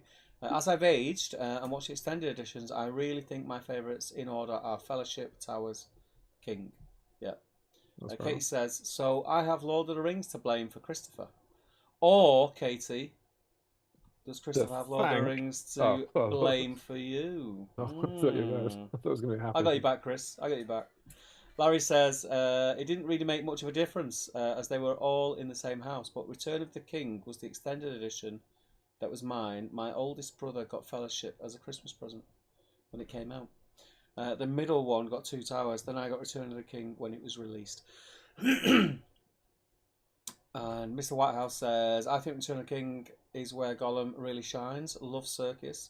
Fellowship is my fave, if you put me into a corner. I think most would agree. Yeah, I think the Gollum CGI was much better, wasn't it, in Return of the King, I thought. Yeah, it obviously came on, wasn't it? It was another year of development, I think. Larry says, I never saw a film more than once in the cinema until Revenge of the Sith. It's a great movie. Ian Whitehouse, Frederick says to you, yes, there's that one scene where he really shines. Is it more enjoyable to dropping into the lava? Is it more enjoyable to watch in a corner, says Larry? Oh, when Ian Whitehouse says, if you put me in a corner. And he says, I just don't have a witty comeback for that. Bark Games Middle Earth says, I remember being 11 years old and it being the first time I cried at a film. It was so exciting and so sad, so much recreating the battles with a stick in the garden after that. Katie says, Chris says he went to the exhibition at the Science Museum in 2003 for Return of the King. That was cool. Because the Dragon says, my ex would always skip. There's a lot of X's involved here. My ex would always skip the Frodo and Sam bits in Return of the King. My current partner powers through them. With what ended that as well? Yeah. Sorry, what are you doing there? You fast forwarding? What's going on here? Destro Zilly says, Estonian greetings. How you doing, mate? John Keeley says, this might show my age, but the original Star Wars trilogy was unmatched for 20 years. That story told in A New Hope, Empire, and Jedi were close to perfect, and the special effects at the time were unmatched. I agree. Absolutely. James Payton, hi all, first time joining the stream from Perth, Australia. Well, welcome, Hey, James. man. Good to have you, man. Good to have you in, dude. King of the Wands. I'm over 50. 20 years certainly feels like yesterday. King of the Ones. That's a new name, isn't it? That's a new name. Welcome, my friend. And Sam says, think that the only media that's excited me to the same degree as Lord of the Rings short Hobbit releases was Game of Thrones. Nothing's come close. The Hobbit absolutely recaptured it for me for sure because it was. Yeah. I'm not saying the films were as good, but in terms of the excitement of Return of the World, everything about the Hobbit completely got me back in there. But nothing since then. I was excited about Game of Thrones. I was excited about Rings of Power, but nothing has come close. Maybe even Jurassic World, but that coming back was pretty big for me. But nothing at all. Yeah. Right, mate. Over to you. You caught up? I'm caught up, mate. You'd love to see it. I'm just finishing the gold on a couple of these, which won't take long. I'm painting these plastic Miniaturifiers. Both very BSIME and very Return of the King. I'm completely on theme. And of course, Mr. Steve Crow, they are just the latest in my BSIME Gondor army that is following your wonderful tutorial. Don't forget the edge highlights, man. Yeah. I've printed it out here. I'm going to fill this out. I think I'm about to show a swear word on the stream. So if there's anyone, and I'm going to make sure I don't what's the word? Dox myself. But there's no way I could have planned this, all right? That you were going to ask for this. But I printed this off, so I have it in front of me. This is my email that I saved myself for how to paint these guys. Look at the bottom one. That's the bottom step on my Steve Crow how to paint a warrior minister guide. And so yeah, they are. And as I've talked about before, they are getting it. But thanks. It's a good way to paint them. It turns out well, mate. Turns out well. They do look good, man. They do look good. I think I've said in many a hobby vlog that I was annoyed how worth it was. I was like, it's not quick. I'm not backing down on that one. It sure as shit ain't quick, but it is worth doing. I remember doing it on my gut. Oh, that's really annoying. It's worth it. Oh. Yeah, so everything in that piece I'm gone army now. Quick edge highlight at the end, just always so. So I'll tell you what I'm going to do. Before I get settled in, I'm going to run for a wee. Okay. And then, well, a few more comments have just popped up, so I'll go through them while you go for a wee. Julian Hammer says, evening guys, my favourite film is Return of the King because of Theoden's charge. It's a good shout, mate. Mr. Haskell's in, how you doing, mate? Tim Burton's Batman in 1989 was the first film I heard folks going to see other films to see the Batman trailer when walking out. Great film. I went to see that with he was my best friend through primary school and secondary school. He lives in Sweden now. And yeah, we absolutely loved it. We went to see that film, and then I remember it was a couple of weeks later. We went into, I think it was Marks and Spencer in Manchester, to buy the figures. I think we were about 12 or something like that. But yeah, I love those films. Joe Kelly, watched Damien's latest vlog. Seeing Gandalf on Shadowfax finally completed made me realise that Steve somehow finished Aldor and Halath quicker than Damien did Gandalf. 3 years versus 3 years and 9 months. Good counting, mate. Ricky Colebrook, I remember Return of the King video game. It was a class game. It came out a week before, and seeing little clips from the film and being confused why the Mordor Uruk were fighting the normal orcs. Joshua Bryant says, Joe, that's absolutely right. I think Lord of the Rings, original Star Wars, Indiana Jones are the kings of movie trilogies. Michael says, I've got Return of the King with live orchestra at the Royal Albert Hall to look forward to next March. That'll be very cool, mate. Excuse me. I demolished a pizza when I came in whilst I was making my cup of tea, and I think I ate it too quick. It's repeated on something horrible. Joshua Bryant says, honourable 4th place to the Dollars trilogy and then Pirates of the Caribbean. What's the Dollars trilogy? I don't know what those are. Is that like Fistful of Dollars and all that? Is that what you mean? King of the Wands, is anyone excited about the Helm Hammerhand movie, or are you fearing total crap? This is the animated one, is it? I'm looking forward to it. Similar thing to the Amazon TV series, you're going to get people who scream about it, but they hate it. That it's this, it's that, blah blah blah blah blah blah. It's another adventure into Middle Earth for us to watch and enjoy. So bring it on, I say. Because the Dragon says, I'm always hopeful regarding new Middle Earth media. Ditto. James Wilson says, personally looking forward to it because of the fact it's animated. Interested to see how it's going to look. Yeah, I think it's going to be like anime style, is it? I think that's what I've heard. Is that right? What's that? The Rohirrim. War of the Rohirrim. Yeah, it's anime. Yeah, I think it's like anime. That'd be cool. Looking forward to seeing what it is. Yeah. Is that just someone bringing it up because we've got a new film coming out? Or? Yeah, just saying, what do we think? We think it's going to be awesome, or we think it's going to be a flop. Or I was just saying, I'm of the similar mindset as it was to Rings of Power. Like, it's more content, and it's in the same world, right? It's wetter, and it's like I know they've said like Edoras will be the Edoras you know. Yeah. So even though it's animated, it's like Peter Jackson's. Quite it's a few of the voices will be reimagined. recognisable as well, which is cool. It's only Eowyn, I think. No, there's someone else as well. I think. Can't remember who it was. Was announced about 2 weeks ago. What, a returning person? I think so, yeah. Really? Yeah. I knew Eowyn's doing some sort of voiceover storytelling type thing. I don't know who else would be in it. Hopefully it's just talking and not cooking, But yeah, I'm excited for it. I think it'd be cool. King of the One says, I'm hopeful and fearful at once. Warwick Grigg says, Middle Earth for me is Two Towers, Fellowship, Unexpected Journey, Return of the King, Desolation, and Battle of the Five Armies. All epic films. I think that's my list. I think that's my order.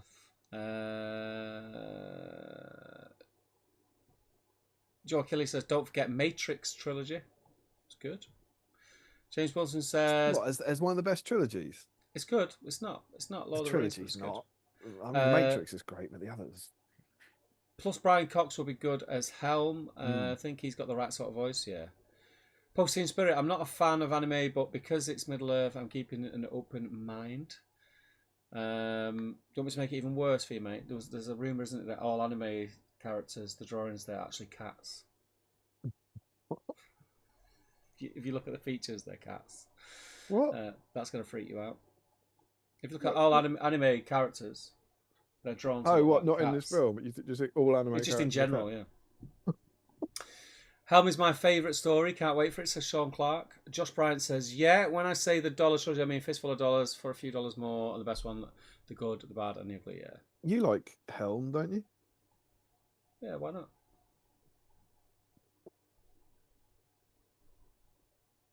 Don't know much about it, mate. Larry Miller, I just hope they give him... You'd be interested, though, wouldn't you? Go on. Give us the pun. Not a pun, I'm just... Someone, like, offered you some. You'd be like, yeah, I'm into that. Yeah. Yeah. Fine. No, it's good. It's exciting. I just hope they give him a proper hammer hand, unlike GW, says Larry. Yeah. Full on hammers, full hands. Yeah, can't wait.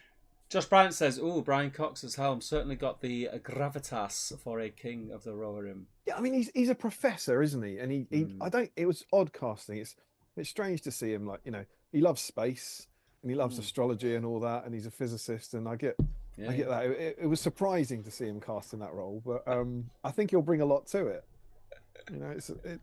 It's not who I would have gone to, but I think it'll be good. It's your order, Damien, because it's the right order. Great minds, says Warwick. Brian Cox or Brian Cox? Question mark. Has someone done it? Yeah, there you go. It's a good gag. It's a good gag. Can you imagine if they got the wrong one? Oh, no. When he turned up for the audition, with his very light voice. I took the universe, the constellations above Edoras. Like, oh no, we meant the gruff one. If you bounce a tennis ball, does it land in the same place? That's quite good. That's quite good, mate. Tolkien must have hated anime. Damn cats, says Steve. Yeah. It's an turning in his grave now, isn't he? It's a Halloween stream throwback. Yeah. But he hated Disney. Yeah. He said one of his letters, he said he'd be up for someone making a film about it as long as he was allowed. The quote is something like, as long as I was able to veto anything by the Disney studios, all of whose work I hold a heartfelt loathing. And that was in 1937. That's before Snow White came out. Yeah. And he just despised the cartoons, basically. Sam says, "Oh, good, that saves it for me." Larry Miller says, "I bet Harry has a better order." Mm, hang on, sorry.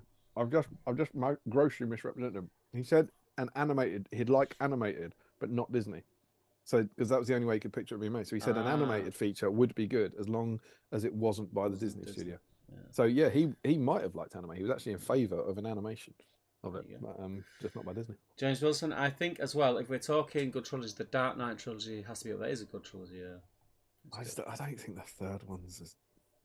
The There's third one always going to be a annoyed me. weak link. When you get three films, there's always going to be a weaker one, isn't there? There's always going to be I a think weaker there's one. always a weaker one, but there's not necessarily a weak one.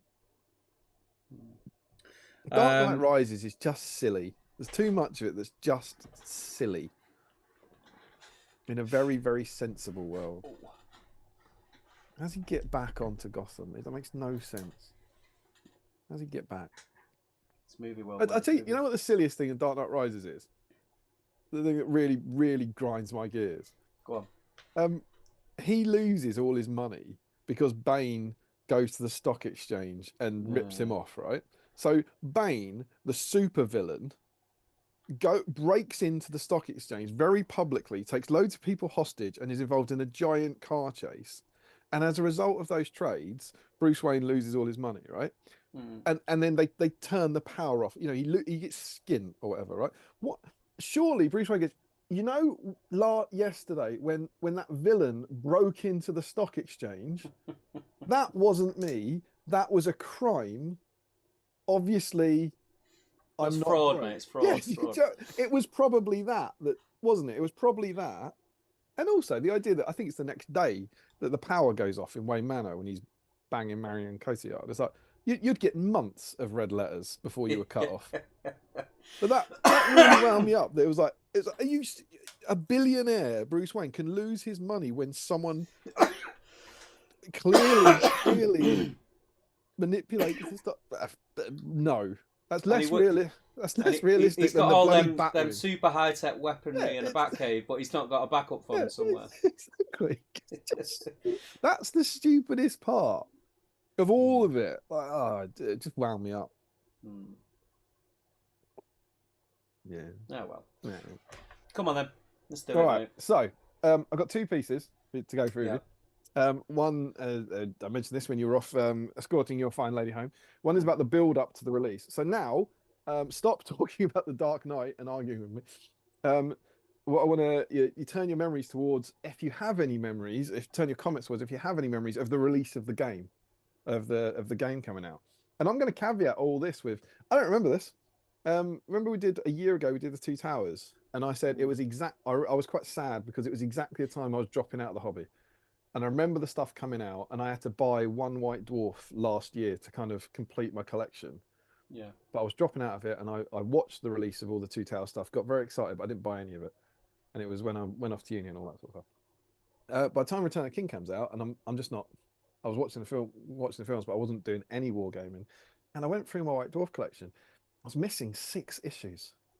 So clearly, at this point, for the first time in about 10 years, I'd let my White Dwarf subscription go. I wasn't subscribed to White Dwarf anymore, and so I have ordered 6 White Dwarfs off the internet, like in the last few months to kind of to fill in the gaps of certain ones. So I've really enjoyed going through some of this stuff because some of these issues are ones that I've never read before.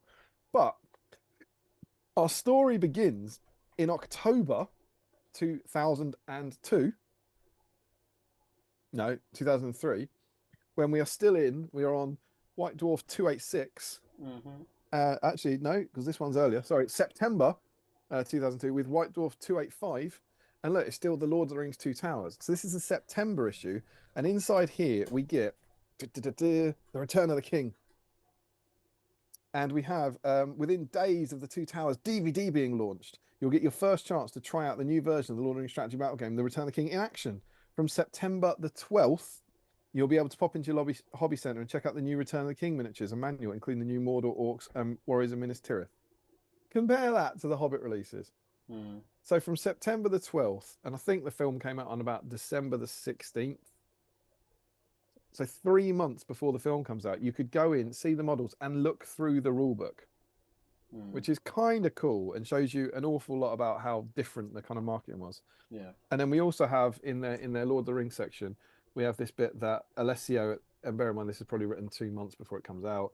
He's currently in New Zealand, learning more about the Return of the King film, and he's talking about a kind of War of the Rings supplement. He says work on Return of the King is going great guns, with the main book approaching completion, a result of Alessio's diligent efforts.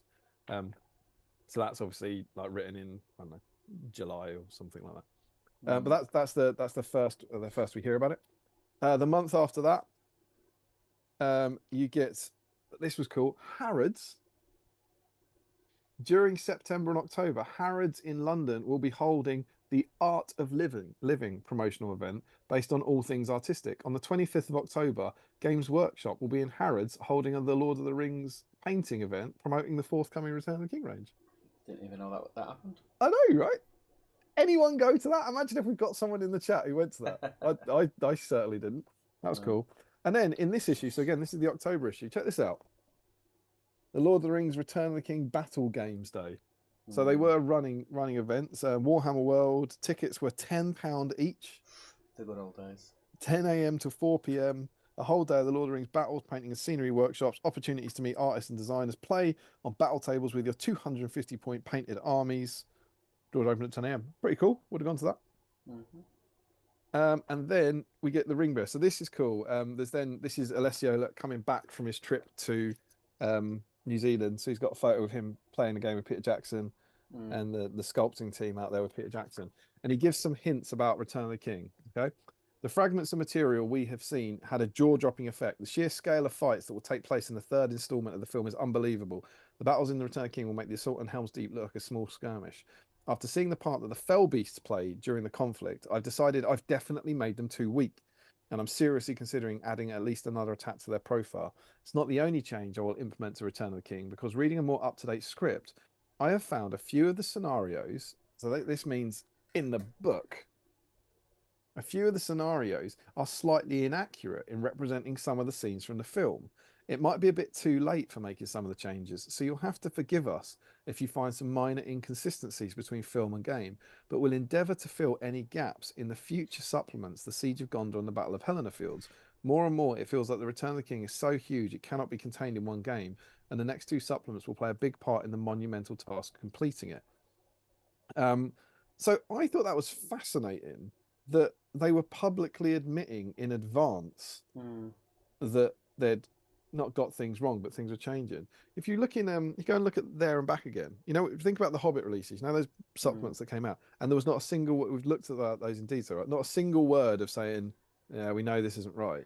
Yeah. And it was only There and Back Again that has that wonderful sentence at the start where they say, you know, these were made during the production and things were changing, and this is what we want. But I thought it's just a different world, right? The Games Workshop going, oh yeah, it's different, and we don't mind. It's not our fault. But yeah, and he's also immediately then talking about the next two supplements, the Siege of Gondor and Battle of the Helena Fields, as actually being part of the Return of the King. And then you get the preview. You get the preview of what's going to come out. You get a little blurb about it, and you get a quick glance at a few models. It's all like coming next week. And as they did for Fellowship and as they did for the Two Towers, the month before the game comes out, you get the release list. Yeah. Which is mad. And this is what I ran down at the start and at the end of the last stream to be like our eligible models. But so I'm not going to do it again. But it's got everything throughout November, December, and January.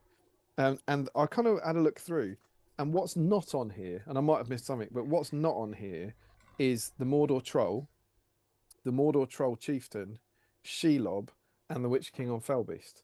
And all of those things are big monsters. Yeah. And it's kind of interesting. There's a few things in the White Dwarfs. It's like, of all the things that they didn't have in advance, they didn't have the big CGI monsters. And the Easterlings aren't there as well. And the most interesting thing on here, and I think this is genuinely fascinating, is in January, the Mouth of Sauron is coming out. Okay? Hang on to that. In White Dwarf 286 in October 2010, it says in January 2004, the Mouth of Sauron's coming out. All right? And then we get the big issue, which is the launch issue, which is very, very exciting. You get all the releases, that huge double pages of releases. There was the box, the book came out on its own. There was a Return of the King paint set that was just paints. Why is that? I don't know. It's paints, but with a Return of the King box. There was Heroes of the West, Shagrat Gorbag. There was then a Mordor Orc paint set, which is Mordor Orcs and some paints for all the command figures. There was a Minas Tirith paint set. You also got the Ruins of Middle Earth that had come in the first two boxes, were now available on their own. And yeah, that mounted Theoden, which I was just really surprised to find we didn't get armored Theoden as part of Two Towers for charging out Helm's Deep. So we get him for the first time.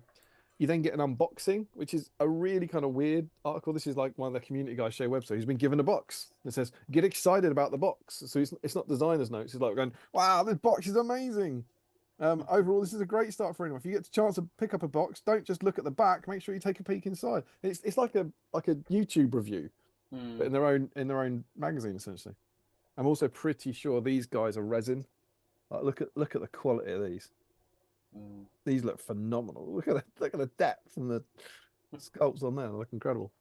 And then we do get the designer's notes from Alessio about the changes. And so the big changes for this version of the game were that we introduced monstrous mounts. We introduced the lance for +1 fight on the +1 strength on the charge. Elf blades they can choose to go one or two handed. Throwing weapons become unlimited. So in Fellowship and Two Towers, you could chuck one throwing weapon, and then you had to. That was done for the game. Yeah. Banners are introduced for the first time ever. This is a brand new section of the rules. I felt it was definitely needed after 2 years of showing people how to convert their models to carry banners. Also, if you would agree, after seeing many pictures showing banner bearers all over the rules manual, banners certainly appear. Now they also help friendly models within 3 inches to win combats, allowing them to reroll 1 dice. Also, shooting behind a friend comes in. I just thought that in the same way a warrior can ignore an obstacle if he's standing next to it, he should be able to ignore a friendly model he's in base contact with. This allows you to recreate some of the film scenes where you see packed ranks of archers firing just over the shoulder of their comrade. So that again, that was new for this, and potentially the most controversial, volley fire. Volley fire comes in this version. And for some reason, it's not here. Why is it not here? Is it a bigger thing? Golden blades, throwing weapons. Why wouldn't it be in the shoot phase? Oh, here you go. Last but not least, I've introduced a new rule for indirect massed bow fire. This rule represents volleys fired in a high arc by large groups of bowmen against massed ranks of enemies rather than the aimed shots of individual archers at specific targets. This rule is entertaining but rather complex and will be useful pretty much only in larger battles. Poor sweet Alessio. Little did you know you're so introducing. Naive. So naive. Most hated rule in the history of the game comes in there. And then we get a battle report. And check this out. This little cave troll with a question mark. This is the launch issue. Due to the armoured Mordor troll and Witch King being kept hidden under lock and key at the time of going to press, the miniatures were unavailable for inclusion in this battle report. However, a cave troll and a ring wraith have been enlisted to fill their places in the battle report. They use proxies. They're using look. It's a Mordor army with a cave troll, and that is in the game. That's a Mordor troll, and they've got their old where is he? Their old Fell Beast. That's the Witch King on Fell Beast. I won't allow that in my event. Unbelievable scenes in a White Dwarf battle report. You love to see it. But what I found fascinating about that is it's played at Warhammer World. Like whenever you see the pictures, sorry, not inside. Sorry, it's not played in Warhammer World. It's played in the studio, right? So this isn't a public battle report. So this means they didn't have them, right? This isn't them saying we can't photograph the models in Warhammer World. And this talks, so you know how the fact those monsters, the Witch King on Fell Beast and the Mordor Troll, they weren't on the release list. Oh, so, they knew that they wanted to release that battle report and include them, but knew it was going to be released before they could show them. Well, yeah, but if you have the models, I think this means if this is what is this November, so this means this probably went to print in like September. In Yeah. September, they didn't have those models. Mm. You see what I mean? And again, they're the CGI stuff, right? So it's that kind of who knows how the Witch King's fell beast and his armored head or whatever changed Yeah. over time, whatever, and the Mordor trolls. But it's a really interesting look into this. It's a bit more like the Hobbit stuff. Yeah. That for the first time, and you've seen it in the previous 2 years where like Sauron wasn't in the book and he came out in like August, and in the Yeah. last one, the Fell Beast comes out halfway through the year and isn't in the Two Towers book. But I just found it amazing that they'd do proxies as opposed to just not Not having including them. the Yeah. troll or something. It just seems Mm. real, and again, it just speaks to a kind of slightly different world or a different company. But it's really interesting. It's good. It's Well, cool. they didn't have people on the internet screaming at them then. Yeah, maybe. It's, maybe it was that kind of thing. It's like people are just pretty cool, pretty chilled out. They'll understand. Base size would have been wrong though, wouldn't it? Unbelievable. We move on, and we are now just we are firmly in Lord of the Rings: Return of the King territory on the cover. And we get some new releases. We get the Metal Knights. We get Faramir. We get these big battle hosts which now sell for crazy money despite being exactly the same models because collectors Yeah. like them. We got Forces of the Free People, £70, and Forces of the Dark Lord for £70. There's then points match revisited. So this is the second grand tournament. These are the rules for the second grand tournament. You get 1,000 points for 2 armies, but you can split it any way you want. So I think you have to have spent. So you could have you have to spend 250 on each army. This is match play at the time. So you could, if you wanted, you could have a 750 point evil army, which would be pretty much guaranteed to win all its games, and a 250 point good army, which would be pretty much guaranteed to lose all its games. It's a pretty cool idea. Each force can include a maximum of 50 models. Each force has to include 1 hero. There's obviously there's no warbands at the time. Evil forces can't include Gollum. Good forces can't include Tom Bombadil or Golbery. No more than a third of models can be armed with bows. Note, during the tournament, only the riders of Rohan models actually firing the bow count as being armed with bows. Riders that are carrying a bow on their back do not count. Note that their points cost remains the same. Heroes such as Galadriel, nightmare, that have special rules related to a specific location always count as beyond the borders of the realm. Game in Lothlorien? Yeah. You can only take a hero once, and you use the latest version of rules. So it's just an interesting take on what they were trying to set up. You then get the various different armies, and you get different scenarios, and you get some example armies. And check out Matt Ward's evil army. This is like chasing the early meta. His evil army is it? Who's that on the end? It's a Witch King it's a Ring Wraith on horse, 4 Barrow Wights, and 2 Cave Trolls. That's a kind of wacky army, along with a bunch of elves, and that is 496. So lots of paralyzed and a couple of monsters, and then just a lot of examples of the other armies that came out. We then get another battle report in this one, and in here, a month after the book came out, check it out. What I'm looking at. New profiles for Landroval and Meneldor, the Eagles. And I was really surprised by that. It's like a month after it came out. It's like, why? Maybe it's a licensing. They're not allowed to put them in to the game, but they could make them here. I don't know. But, but yeah. And here, you wouldn't believe it, 2 Fell Beasts, 2 Cave Trolls.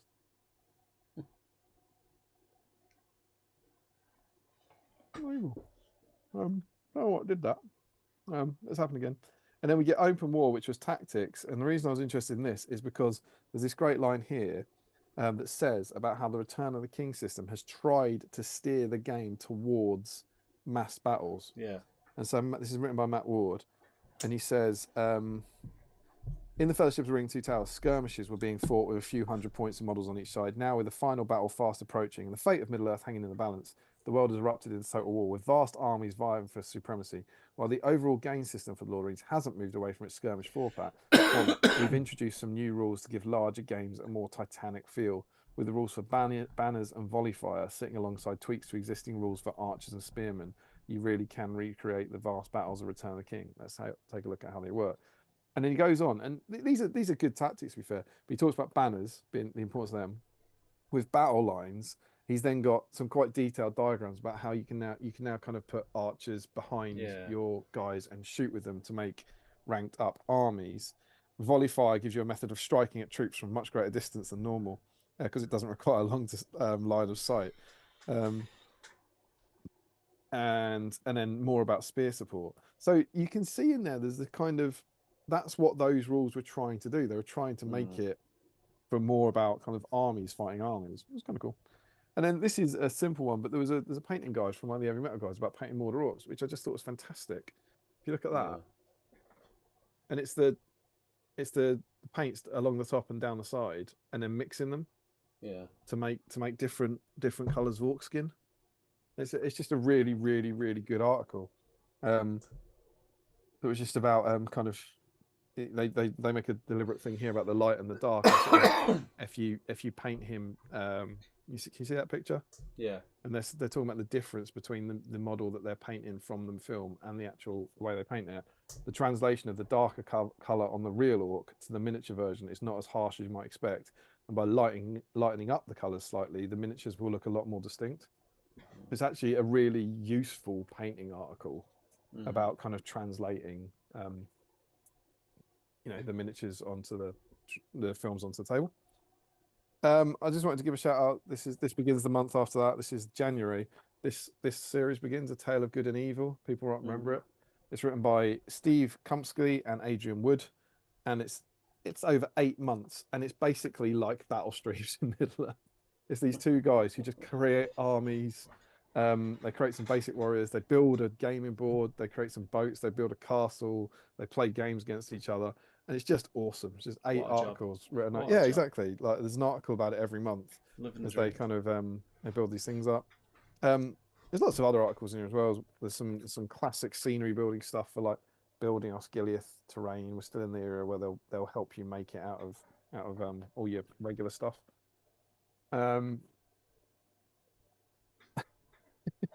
This tickled me. White Dwarf 290 February. I was looking through these, and do you know what people were getting excited for? Go on. The release of the Bretonian plastic Grail Knights. And there are other ones in there, and the Bretonian plastic Men at Arms. And these are the kits that are being re-released for the old world right now. It really tickled me. It was like, oh god, this, I know there's new stuff coming out as well, but I'm going, oh, it's coming back. It's like 20 years ago. People were excited about these models coming out, and Bretonia getting their new army book. But yeah, it's kind of mad. And then in February 2004, we get the preview for the Siege of Gondor. The Siege Begins, which is the first. It's not the first supplement, the second supplement, which is this one. It's coming thick and fast, mate. Yeah. So we're obviously not looking through this now, but this is February. It comes out the month after. It comes out in March. The supplement comes out. Now, go back to that White Dwarf editorial where it was like we're almost seeing it. Part of their plan. It feels like they did Return of the King. And we're like, we've barely touched it. We're gonna, we're gonna need more and more stuff. And so this is obviously a major part of the release. This isn't something like our Quest the Ring Bearer now. This was like, hang on, and then we're gonna have to release a bunch more stuff for Siege of Gondor. And this comes out, so this comes out in March, and there's our release spread. And this is what I think is kind of fascinating about this. But you can see there the trebuchet. I don't know if you can read it on the box. Is the Lord of the Rings strategy battle game? Because the Siege of Gondor is the Lord of the Rings strategy battle game. Yeah. But the Mordor Troll comes out this month, and the Mordor Troll, you see the box, is the Lord of the Rings Return of the King. Yeah.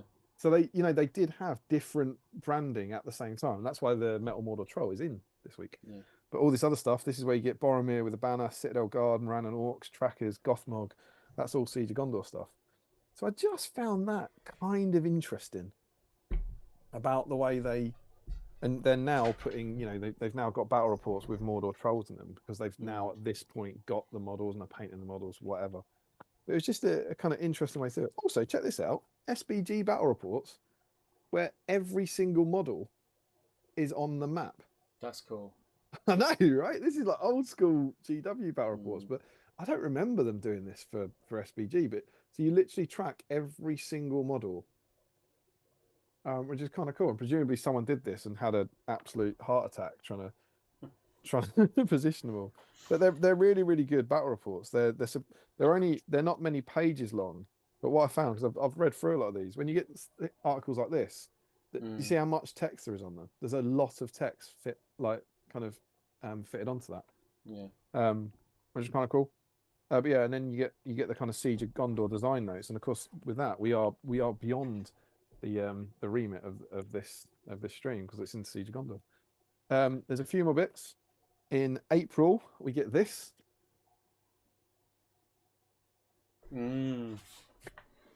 Obviously, you know what that is. You know what that article's about? It's a preview of the next supplement. That's crazy. So in March we get the Siege of Gondor, and in April we get the preview of the Battle of the Pelennor Fields. And the huge beast plays such a major part in the fight against the Rise of Rohan, it would have been folly not to have included them in the Return of the King game. That presented us a problem of producing a model in scale as it dwarfed our previous practice kits. At first we thought Forge World would probably have to make them in resin. Luckily we found that by scaling them down a little, it was actually possible to produce them, even though such a gigantic and complex project was to push the boundaries of our plastic moulding technology. The result is the largest and most ambitious plastic kit we've ever produced. I like this as well. Alan Perry spent many days on the colossal creature. But that doesn't sound like a long time for me. I would hope he would. It's like, if you go, Alan Perry knocked this out in a day, that would be extremely surprising. We gave him this project on Monday. By Wednesday morning, he was finished. And then again, I just find this sort of fascinating. Unfortunately, the project is so huge, there was no way we could release it in time for the Return of the King game. So we postponed it until the supplement Battle of the Pelennor was released. And then you got Peter Jackson looking very happy with them, which is kind of cool. And then some more releases that month, and that's when Minas Tirith came out. So Minas Tirith came out for Siege of Gondor. It didn't come out for Return of the King, and it was 75 quid. Helm's Deep was 40 quid when it came out. Yeah, and I thought it was around 50. Yeah, I thought it was a lot cheaper, but it was 75 quid when it was first released. They are pricey, aren't they? Yeah. It's more useful than the Helm's Deep one, to be fair, but I haven't got one of those. Someone's got one. Yeah, I think I've got 2 Helm's Deep, a couple of those as well. I got a Helm's Deep at the what's the name of the wargaming show in what used to be at Crystal Palace. It's not Salute, Selwig. They had to bring them by, and they had a Helm's Deep, the gatehouse, and 2 walls in a box for 10 quid. I was like, I love that. You couldn't not buy it. Yeah, I was like, I've got one at home, but I'm buying that. And they're like, every day go, I'm selling my Helm's Deep for 150 quid. I'm like, enjoy, mate. Our next little teaser is just later in the year they start releasing the individual models from different kits. So the King of the Dead becomes available on his own after the Army of the Dead come out, which is kind of funky. What's in here? In June, that's when we get Shelob. So the releases have really kind of slowed down, certainly for the Return of the King. But you see, you get the Mordor Troll, but then you get Shelob, and they're kind of releasing the big monsters, which clearly the finished designs must have reached them later. Yeah. That's why they're coming out that much later. You get that box, 20 quid for the Shelob set at the time. Yeah, it's not bad. July, again, you then get the Witch King or Fellbeast on his own. Were you playing when this came out? I wasn't playing any games for a long. I was collecting. Well, you started on I was picking things magazine, up. Yeah, I wasn't playing. I'm curious. I don't know if anyone remembers this, and I certainly don't. When that came out, right? Do you reckon these days there'd be outrage if that was released after the other Fellbeast? You know, because it's the same, right? Yeah. You know, it's the same Fellbeast with a different head and a different ride. Do you know what I mean? Do you not think if they did that now, it's a bit like the upgrade kit for the Mummock, right? I think now the angry internet would kick off about it. Yeah. Didn't have that then though. Didn't have the angry internet. But it's very, I mean, it's very similar. And I think at the time, I mean, it's a spectacular looking model. It was the time, it's the only way they could position one in metal, make it stand up, I think. And then, so this is July. We get a preview for the Battle of Helena Fields. So we've had Siege of Gondor, and in July we're saying that the next supplement's coming very soon. And then in August, they released Battle of the Helena Fields. Yeah. Which introduces the Mumakil, introduces the Plastic Harad, introduces the Swan Knight. So whilst it's not, it was 50 quid when it came out. Cheap. That's not that much more expensive now, is it? I don't think so. So between December and August, you got Return of the King, Siege of Gondor, and Battle of the Helena Fields. Like all just drop it. And obviously in this issue we get it, but again, not going to go into that because that's for the future. Do you know who plays in it though? Do you know who we see a lot of in these issues of White Dwarf? I'm sure he gets a picture in here, doesn't he? Tariel.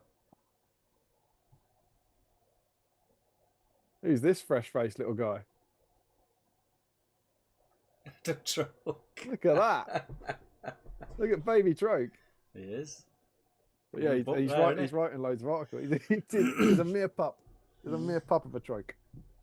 And then the last issue I have is truly fascinating. This is White Dwarf 299. And by the way, I didn't actually point out, when did it change? So July is still the Lord of the Rings Return of the King. And it's August where the cover changes to the Lord of the Rings strategy battle game. Yeah. It's kind of fun. But then we have the November issue, White Dwarf 299. And do you know who's released in November? Oh God, I've ripped it. The Mouth of Sauron. And the Troll Chieftain. Another CGI thing. And now, he was teased. When was he meant to come out, Steve? In the get-go. He's meant to come out in January. Yeah. He's meant to come out in January. Now this, I haven't dug around, but you might know this. Is there an unreleased Mouth of Sauron? Oh, I don't know. Because I know I haven't gone back and watched it, but I know they redesigned him at some point with the mouth, and they had a different helmet, I think. And I think Damien's hot take is that they sculpted the old one. And so, because it's January that they say he's coming out in that back in September, and he ends up coming out the following November. So I reckon they had an old version of sculpted, and I haven't gone through that Mini-Man collector's guide with the old version. But I have a if there is an alternate sculpt Mouth of Sauron, I'm not aware of it. I feel like I've seen another one with a different hand position. So I reckon, it's just speculation, but I reckon that Mouth of Sauron was a new sculpt after the film came out based on a changed design. And then we get the Troll Chieftain, who is the last model who comes out.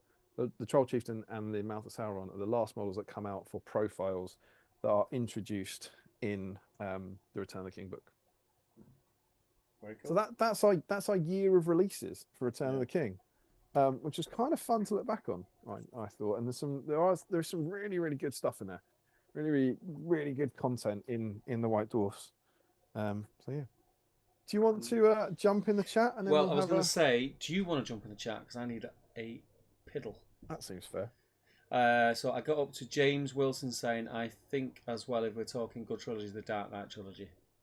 Oh yeah, I remember being wrong about that. If you take over from there, I'll be back in a second.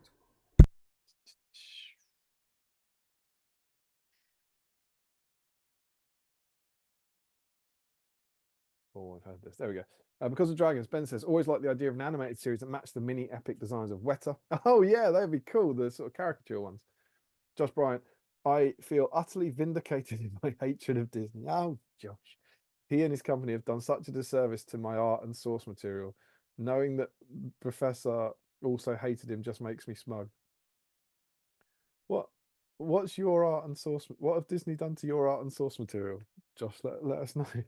Matt Hudson, the best thing about the third Dark Knight Rises is Marion Cotillard's death scene. Huge spoilers. Josh says there's always a weak one in a trilogy. It's usually the last one, although for indie it's the middle one. I agree. Posting Spirit, I don't know, Damien. It sounds like a lot of faff going to the stock exchange, finding the right manager, just let the money go rather than all that. King of the One says, I bought the original Moria starter, only played once and didn't play again until earlier this year. Played maybe 50 games this year, loving it. Glad to hear it. Ricky Colebrook remembers saving up all my paperboy wage to get the big box set. This must be Return of King. That's awesome. Chris went to that event at Warhammer World. Amazing scenes. If only you went to the event at Harrods, that'd be good. Aaron says, does anyone remember the Lord of the Rings exhibition they held at Science Museum? Yes, absolutely. With all the props, weapons, and concept. I think Katie said that Chris went to it. Chris went to that exhibition. See, he goes to lots of things. Ben says, this was the period of Lord of the Rings SBG where I dropped out. Me too. Still read the articles on White Dwarf, but didn't pick up the minis. I've since gone back and picked up the Return of the King rulebook. So I thought Boromir was alive in that Science Museum exhibition. Oh, where they had, yeah, because they had the Boromir from the boat, didn't they? Still 49 of you into this evening, enjoying the Return of the King action. Lovely to have you all in. Thank you for joining us. The Posting Spirit, Alessio did a Q&A at Lord of the Imps. Yeah, Harry had him in, didn't he? If I remember correctly, he suggested the name Gothmog to PJ for his big boss from that brief mention. You remember? Really? That was Alessio. That's cool. I didn't know that. Katie says Chris was scared of the life-size cake. It seems like Chris was very worried by this exhibition. Oh no, Chris is reminiscing in the living room. Oh, it's jumped. He's looking into the middle distance. That's what we do here in Battle Streams. We reminisce when we look into the middle distance. Frederick Short's pretty sure the prototypes back then were metal, at least some. You can see stuff like Metal Uruk-hai Warriors and some of the conversion sections. Oh, that's interesting. Larry Miller writes in crazy, angry internet typing. That volley fire sounds like a great rule. They should bring that back. Josh Crosby's in. Hey, chat, spent ages converting a new Orc warband for this stream. I need to find myself out at a work do on the stream night. Can you imagine? Just dropping in now to get a little paint on them. And Larry says, I wonder if Adam is around Jay's age there. Adam's about my age. So Adam would have been about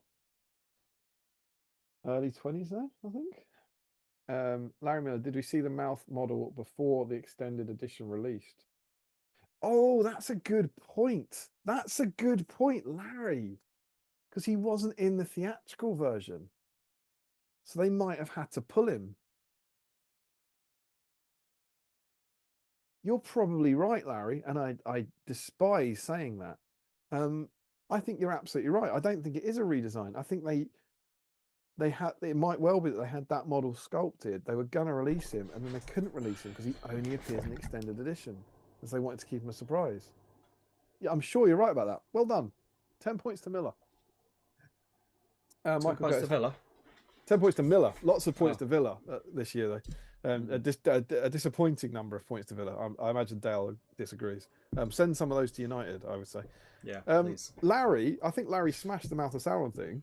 Mouth of Sauron was only in the extended edition. So it's true. He's probably a late cut.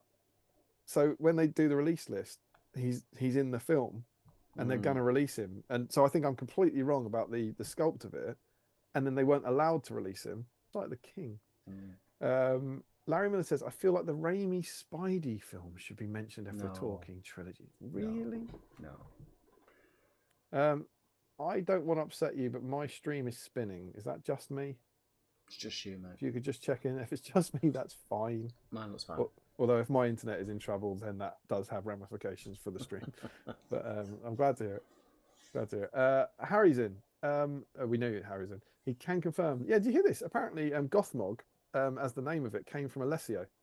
So Alessio goes over on one of his fact-finding things for Peter Jackson, and because of that single line that's in the book that's something like Gothmog, Lieutenant of Morgul, apparently he suggests it's Peter Jackson, and that's where the name Gothmog for the Orc comes from, which is a pretty cool claim to claim. Harry says he was a lovely chap, great to have him along at Imps. And yeah, Larry must be right. I was wondering why you hadn't mentioned that. It was a gross oversight, and to quote Boromir, I have failed you all. But yeah, well done, Harry, for getting him. That's an awesome I don't know what the word is, scoop, to get Alessio there. It must have been great, and I'm sorry not to be there. Sam says, great booking too. Oh, Steve. Oh, hello. Look, they've all saying their streams span as well. What do you mean span? Well, I got like the spinning white thing in the middle, and it says it spins each time Steve comes back, which is mildly concerning. The internet can't take the hotness of his face. Middle Earth Gaming only watched extended now, so completely forgot he wasn't in theatrical. Yeah, it's quite hard. It's quite easy to do that, isn't it? Yeah. Well, there's no extended versions, are there? There's the real versions and the versions with bits missing. Larry Miller, can we have some more Larry was right comments, please? Sure. Next time you're right. I mean, we've had 91 episodes, and that's once. So I'll see you on episode 182. 182! That would be a great episode. Link and you miss it. And then, yeah, Benji says it lags for a sec, but seems fine now. Sam, Battle Spins in Middle Earth. It's probably him plugging his headphones in. I never unplugged them. They're always plugged in. Fair enough. I put them in my ears. God knows what it could be. Could be the internet. The internet's been a bit if I didn't mention it today earlier because I didn't want to freak him out. The internet's been a bit iffy this week. It does upset me when you tell me because of the weather. I just thought with all the other stresses going on in the world, I thought the last thing he wants to hear is me say, "Oh, by the way, you know." I'm gonna have my first bite of Stollen. It's been fine. I'm looking. I've got the green thing. It says excellent. Stollen. Stream strength excellent. So that's what we're looking for. Right, cool beans. So let's. Okay. So, I'm gonna thingy, mate. Just while you're signing off on that, because I need to set the. You're gonna thingy. I need to set the Facebook up. So you just chat that, and I'll do this. Now, if you have any more thoughts on these sort of things, and I think there's still 50 people in. There's 53 people in. It's going up, which is remarkable. Let us now know if you remember playing the game. Turn your comments towards that. Do you remember playing the game in that period? Did you like it? This is the rules menu. This wasn't mine. I wasn't playing it. This is one I've picked up off eBay over the years at some point to fill in my collection. And it really is. It's a lovely, lovely book. And it's the there's a misquote right on there. This is good. Look, from the ashes of fire shall be woken, a light from the shadows shall spring. Renewed shall be the sword that was broken. The crownless again shall be king. And I think you'll find that's renewed shall be blade that was broken. That's interesting. And then we start. It's a lovely, lovely rule book. It's described in many places as the at the time the ultimate edition of the game. You get double page color spreads that are basically saying everything they've done over the last 2 years, showing off the best of the hobby essentially. The rules section, obviously, I used the designer's notes to talk about the main changes in the rules. You do get some really nice photographs, like screenshots that are not like publicity shots. So like that's not a picture I feel like I've ever seen before, Yeah. There's a lot of kind of pictures like that in here that do offer alternate things. You can see there, like the all that kind of silhouette on the hill, and when it was filmed, but it's not a picture you've ever seen, right? Yeah. You can see all the banners there, which is kind of what that Alessio comment said. And you get these kind of things which are like the pre-CGI, but they still look pretty cool. You can see like hundreds of actual extras. They look really cool. So there's nice pictures to go through. Showing off everything. You get double page spreads on the rules and on the elves, and you get kind of old previous kind of heavy metal winners, golden demon winners, that kind of stuff in it. Are quite cool. You also banners, stuff about dwarfs. And then we get into the profiles. I didn't really want to dwell too much on the profiles because we tend to do those when we look at individual heroes. There's not too many new ones, if I'm honest, certainly not for good. We had all these. The King of the Dead, Denethor, I think might be the only new good ones for Return of the King. The warriors, we do get a warrior of Minas Tirith now, and the Guard of the Fountain Court, and the Army of the Dead, and the Knights of Minas Tirith. They're all quite similar. Army of the Dead are Courage 8 in this version, so they can never fail a Courage test. They still have their Blades of the Dead rule, and they're 15 points. I feel, are they 20 now? Maybe they're not 20. Maybe they are 15. Can't remember. But yeah, Courage 8, Army of the Dead is pretty cool. And in Evil, we get all the stuff from the past. And what gets added in, I'm not saying none of these are changed, but we get Shelob, the Troll Chieftain, and the Mouth of Sauron. Um, and they're all, I remember reading through them, and they're quite similar. There's also, Shelob had a different venom rule, which was if you suffer a wound from Shelob, you suffer a further wound at the start of each successive turn if you roll a 1 on a dice, which is kind of cool. But largely pretty similar. We've had Mordor Orcs before, I think. We get the Mordor Troll. And then we're into the scenarios. And the scenarios are kind of the most interesting part of it, I think, because it is, you know, from what they've already admitted in White Dwarf before it came out, they basically said, yeah, our book's wrong. But your first one is Skirmish, which is just 24 Warriors of Minas Tirith against 24 Orcs. So it's used in the starter set. The next one is Rearguard, which is 24 Warriors of Minas Tirith against 24 Orcs. But it's meant to be the fleeing from Osgiliath. That one's at least vaguely related to the script. You get In the Clutches of Shelob without Gollum. So they're all on massive boards. I noticed that. So this is a 4-foot square board with Frodo, Sam, and Shelob. Which is big board for little. Big board for hobbits. Big board for hobbits. And, more on big board for hobbits later. You know, I've got a turn-based gag for you that you're going to enjoy. To win, Shelob has to kill both the hobbits. Alternatively, the good side wins if the ring bearer exits the table from the east table edge. Now he does start in the middle. He's only got to go 24 inches. So he's only got to get. It's still quite a long way for a 4-inch moving hobbit, right? It's still 6 turns of unimpeded running while there's a monstrous line trying to attack you. And you can't put the ring on, but it's got the normal sort of Shelob rules where Sam passes the courage test, Sam causes terror in Shelob, and Shelob always kills Frodo and wins the scenario. Scenario 4, the Pride of Gondor. We're starting to get film moments. Under strict orders from his father Denethor, Faramir leads the heavy cavalry of Gondor in a desperate charge against the Orc horde that has occupied Osgiliath. The brave men are met by a rain of black darts as a sinister figure soars high in the sky. Do you remember the Quest of the Ringbearer, the current Quest of the Ringbearer Osgiliath scenario, which is something like Faramir and 10 knights against 400 orcs, and Faramir has to get all 10 knights off the board to win. It's impossible, right? And I was like, I wonder where this started. On the good side, of Faramir. It's not very dark. Okay. On the good side, are Faramir and 15 knights of Minas Tirith. All right. Yeah. On the evil side is a ring wraith mounted on Felbeast. We don't need anyone else. You gotta go, sir. And 20 orcs armed with orc bow. All of them have bows. And volley fire is a thing. It doesn't have to be a fun. The board is 72 inches long. Oh, jeez. And good set up over here. And evil set up. I don't even know my fingers are. So these evil set up over here in Osgiliath. 12 inches on. The first force to reduce the opposition to 25% of its original numbers wins the game. Good luck. You'll need and it. the Nazgul doesn't start on the board, but every turn it rolls a dice. On a 4, 5, or 6, it arrives. 72 inches, 12 inches on. That's 60 inches to cover. That is, they're up to 12 inches on. So the knights have got to go for 5 turns before they get anywhere near the orcs. I reckon you're going to roll a 4+ for 5 rolls, right?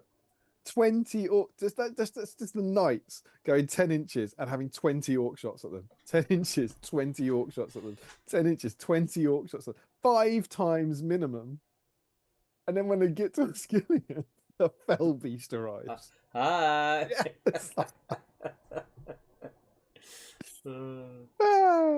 Should both forces be reduced to a quarter of their original numbers at the end of the same turn, the result is a draw. Unlikely. It's unlikely, Stephen. 72 inches. It's a long way. But I mean, it does accurately reflect the film, to be fair. We then have the White Rider, which is this is kind of cool as well, because this shows a different part of the film. It shows an early script. Listen to this. After the disastrous Sally attack against the orcs occupying Osgiliath, Faramir retreats back towards Minas Tirith. Wounded and exhausted, the son of Steward of Gondor tries to lead to safety the few of his men. A few people of Minas Tirith and the walls watch in dismay, but then everything seems lost when out of the city gates a white figure speeds to help the beleaguered knights. So in this version, Gandalf arrives at Minas Tirith as they're fleeing Osgiliath, and he saves them, right? Whereas in this version, he's not saving them from them; he's saving them from the bit where they've charged into Osgiliath. Yeah. And you can see the kind of earlier version of the script. And there is I know they mention this in the commentary because that's why, which way around it? The reason when Gandalf rides out of Minas Tirith on the horse, the reason he takes Pippin to save the route from Osgiliath is because originally, I think I've done this completely the wrong way around. Sorry, I might have got this completely wrong way around. The reason he takes Pippin because he rides out, they're fleeing from Osgiliath, aren't they? They're fleeing the attack from Osgiliath. Yeah. Gandalf the White rides out on his horse and he takes Pippin, which makes no sense. And the reason is because in an earlier version of the script, that was going to happen when Gandalf first arrived at Minas Tirith. So Pippin's on his horse. Right. So when he comes over the hill and he sees Minas Tirith, earlier version of the script, he was going to do that. But this is entirely different to that because this is him going out to save Faramir after he's done the suicidal charge. And of course, no one goes out to save him. His horsey just drags him back to Minas Tirith. That's kind of interesting. There's then one inside Minas Tirith, which is like the battle within the streets. You got Gandalf the White and the Witch King on Fellbeast is in here, so it's that kind of confrontation, like loads of orcs and all that sort of stuff. You get the charge of the Rohirrim, kind of cool. You get 18 riders, 6 Royal Guard, Aemma, Theoden, Gamling, Eowyn, and Merry, and they're against like 36 orcs and 2 Mordor trolls, and half of the good force have to punch through 72 inches and get off the board like recon, which feels really tough to me. Just a little bit. Don't know, but maybe. You get the fate of Theoden. This is another one. This is amazing, the board size. On the good side here is Theoden, Eowyn, and Merry. Full stop. On the evil side is the Witch King on a Fellbeast. Right? How big's the board? Wait, that's it. That's it. No warriors. Witch King on Fellbeast. Theoden, Eowyn, and Merry. I'm not gonna say what I think it should be. I'm gonna guess, going off the previous experience that we now have, that it's 4 foot by 4 foot. Even grow. It's 4 foot by 4 foot. I think the Fellbeast will win. Yeah, just a little bit. Black Dart. Black Dart. I mean, he won't have unlimited will, will he? Maybe he won't. But why? And to be fair, you look at Chris the Ringbow, that'll be on 2 foot by 2 foot. Yeah. 4 foot by 4. It's just the Fellbeast just flying around. Yeah. I can't see how evil loses that. Wait till you lose priority, charge one of them, kill it, repeat. Scenario 9, the Army of the Dead. On the good side, there is Aragorn, and then open brackets, he can't wear heavy armor, ... yet. Close brackets. That's weird. Legolas, Gimli, the King of the Dead, and 15 Warriors of the Dead against 2 Mordor trolls and 36 orcs, and they have to punch through again, which I think their odds of doing that are more likely with Aragorn and with the Army of the Dead wounding him around orcs. Scenario 10, the Battle of the Pelennor Fields, which is a kind of cool, but also really does show off the limitations of the supplement, that you've got Gondor, Rohan, and the Army of the Dead, and evil in the middle. And the good force is Aragorn, Legolas, and the King of the Dead, and all the Army of the Dead, Aemma, Gamling, and Riders of Rohan, Gandalf the White, Pippin, and Warriors of Minas Tirith. But there's no mummoks. Yeah. And you can kind of see that. I was like, where are all the mummoks? They've got mummoks. They're kind of missing. But that's just a big old fight. And there's also a nice little thing here about kind of connecting it and saying, why don't you could play the 3 previous scenarios, and anyone who survives gets to play in this, that sort of thing. 11 is the Tower of Cirith Ungol, which is a completely different type of it. You wouldn't believe the size of the board. Are we going 4 foot square again? 4 foot square tower. The good side is Frodo, Sam, Shagrat, and 15 Mordor Uruk-hai. And the evil side is Gorbag and 24 orcs. And you have a kind of like Mordor Uruks, Mordor Uruks, Mordor Orcs, Mordor Uruks with Frodo. That one actually looks quite good fun, I think. You have to kind of fight through, and you have to try and get the coat, nick the coat, and that sort of stuff. It's quite cool. Scenario 12, the Black Gate opens, and this is one that I've always liked the look of. I'd love to know if anyone's ever played this. It's a fantastic map, right? You've got a board next to each other. Have you ever played The End of All Things, which was the one from Battle Games of Middle Earth? It's the one that's in Quest of the Ringbearer at the moment. No. It's Frodo and Sam wander up a cliff Yeah. while you play the back gate, and you play the same turns, and it Right. all sounds great, and you have a massive battle with all these heroes, and it's all irrelevant. You can read this, right? It's the same from Battle Games of Middle Earth. If you read it in Quest of the Ringbearer, it's exactly the same. It just comes down to, at the end, whatever else has happened, Frodo has to. I think he has to roll a 4+ on a dice 3 times, Yeah. and if he does that, the ring gets destroyed. Yeah. If he doesn't do that, the ring doesn't get destroyed. And you just realize everything else you did for the other 6 hours is utterly irrelevant. Yeah. Whatever's happened has no bearing. It's just, Just can for you fun. roll? It's just for fun, mate. It's just for fun. Yeah, it's just, well, just start with that and then go to the pub to see if you. I can't remember the rule. It's something like that. You roll the dice 3 times and good or evil wins. And I've always preferred this. It's a really nice idea that you have a 4 foot by 4 foot table, which is the Black Gate, which is Aragorn, Gandalf the White, Legolas, Gimli, Éomer, Gamling, Pippin, Merry, 12 Eyes Rohan, 4 Royal Guard, 4 Knights of Minas Tirith, 12. It's who you'd expect, who's got a profile at the time.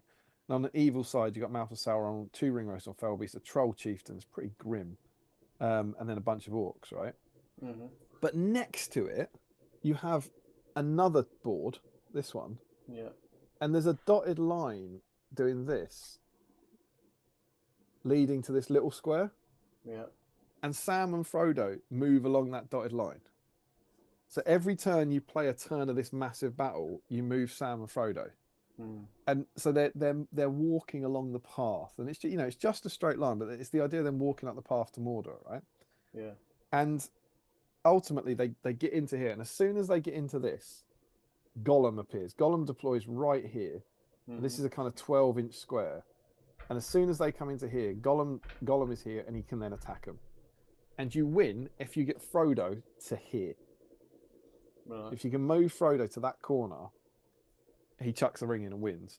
And so the point is, once Frodo and Sam get there, the evil player has to use Gollum to try and attack them. But Gollum can't come out onto the path. He can only attack them there. It's super, super thematic. And in this fight here, while that's going on, where the objectives, the evil side wins if Gollum captures the ring. So that's right at the end, if Gollum kind of kills Frodo. The good side wins if Frodo moves to the Crack of Doom. If all good heroes fighting in front of the Black Gate are slain, the good side cannot win.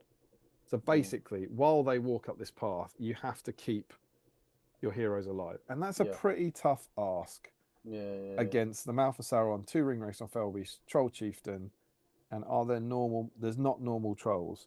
And all the good warriors come back. Sorry, all the evil warriors constantly come back. Yeah. So what Frodo and Sam are a turn tracker, right?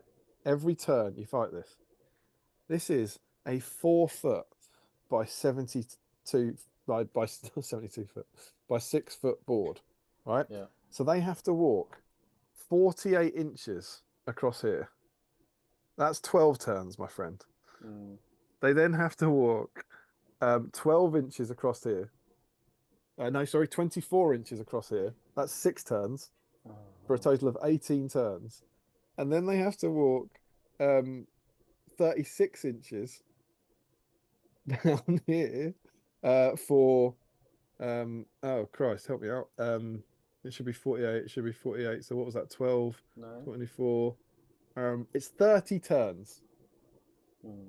Frodo and Sam walk 30 turns to get to this Crack of Doom, and then probably diagonally 3 turns inside it. And how many models are in the big game? What, good? Both. Well, the evil side is 36 orcs, but they all come back constantly. And how many's on the good side? 12 Minas Tirith, 4 Knights of Minas Tirith, 4 Royal Guard, 12 Riders of Rohan. You ain't making it to 30 turns, mate. 33. You ain't making it. Remember the Siege game in Battle Games of Middle Earth? It was like, just play for 30 turns or whatever it was. But there's like 30 turns. 30 turns. And then you go like, you don't have 30 turns in a whole weekend at an event at Warhammer World. Over 6 games. It's a long time and it's Aragorn, Gandalf, Legolas, Gimli, Éomer, Gamling, Pippin, and Merry. one of them has to survive, and obviously your money's on Aragon, right? Yeah. But you imagine, like, you get, I don't know, you get to like turn 8, and these guys have gone 2/3 of the way up the board, and everyone's dead. Yeah. The game doesn't end, but it's like you've still got to keep walking, but you can only get a draw. Yeah. And it all comes. It's not as bad as the other, but it all comes down to in here. It all comes down to this. You have to pantomime 30 turns where you hope one of your heroes survives, and then get in here and just hope to God that Gollum doesn't kill Frodo. Or you do make it and then he kills him turn 1. What could happen? Because I think, aren't they knackered as well? They have no might, will, or fate. Oh, come on. So literally, you can play 30 turns. This guy can wander around. Who's playtesting these games? Gollum can just wreck Frodo. And you go, so you've won, but you haven't won because of the 30 turns. No. You've won because Gollum beat Frodo in a duel. And I can't. It's such a good idea. Yeah. But both of it's like this seems to be the kind of holy grail of scenarios to make work. To in some way have recreate that idea that, you know, here they're trying to distract Sauron, but in every version I've ever read, this has no bearing whatsoever on this. And this is just like, it's literally just as like you play go. Do you reckon? All right, let's see it. Is it a draw or not? Do you reckon after 30 turns you would have killed them all? Yeah, I do. Okay, cool. So let's see if good win, or if let's see if good get a draw. Just play the little bit. Evil, yeah, you play the little bit, and we'll say whether or not evil get a draw or evil win. Or you go, no, I reckon Aragorn will survive. Okay, so cool. So let's see if good get a win or if it's a draw. And I really like it. Hey mate, I really want to play this scenario. Should we paint all these models so we can play this scenario? And I've always liked it. I remember this scenario, seeing it going, that's a really, really cool idea. And I love the idea of playing a massive game while next to it, you literally are moving Sam and Frodo around. But it's utterly irrelevant. It all comes down to a duel between Gollum and a mightless, fateless, and willless Sam and Frodo, which presumably means it just comes down to the priority roll. Yeah. Because on one turn, it's going to be like, they're going to be here, and Frodo's going to go, oh.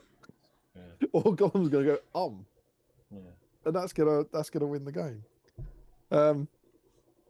Yeah. Oh, and if you're wondering, Gollum's just an evil model in this. He doesn't get any of the priority rules. So, yeah. So I don't know. I don't know if anyone's played. I'd love to think everyone's played, but I can't imagine you going, oh, this is great. We're having such a great time, and playing it for hours and hours and hours, and then get it to there, go. 30 turns. That was lit. I mean, that was literally the only thing that mattered, wasn't it? Like nothing we've done with our lives. 30 turns with all those models on the other side, and yeah, they're not going to always be there, but the first 6 or 7 turns are going to take 3 hours, aren't they? And you can never get rid of the evil models. Yeah. Do you know that I really like the Wargs in the Night scenario from Quest of Ringbearer, which is where the Fellowship are in the middle and the Wargs keep coming, and it lasts until I think it's after the 10th turn. If you roll to draw priority, the game ends, which is a really weird and clunky end condition, because it means it can end after 10 turns, or it can end after 373 turns. Yeah. And after you play that for a few more times, it gets quite draining. Where it's like, you know, just the same chaff Wargs coming in, and the Fellowship and again and again and again. Can you imagine 30 turns of 36 orcs just constant? And that's assuming it goes well for good. Let's just assume that in this version, because you got the Mouth of Sauron with Transfix, let's assume he doesn't, and 2 Ring Wraiths on Felbeast with old Transfix, which is reducing your fight value to 1. Let's imagine Aragorn doesn't just get ganked in turn 1. And he somehow survived, and they've somehow killed the Troll Chiefs and the 2 Felbeasts and the Mouth of Sauron. And then you've just got at least 33 turns of your good force trying to... You'll have a good... For 1 turn, you'll have a good turn as good. And then Aragorn's got no will left to resist anything.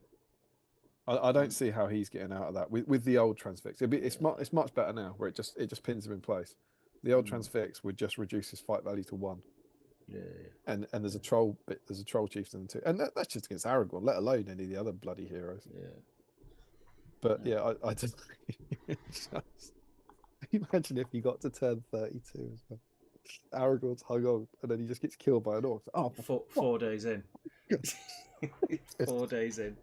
stupid Everyone's got a game, beard. stupid people. Everyone's got a beard and grey hair. They started off age 12. Or even better, Aragorn and Legolas like do everything, and they survive right to the end on one wound, no fate, and they kill the troll chieftain and Mouth of Sauron, and then Frodo loses a duel roll to Gollum and dies. Yeah, just kills them. Oh, yeah. We've lost. Cheers for that, Games Workshop. Thanks for that. I enjoyed myself. But yeah, so it doesn't look fun.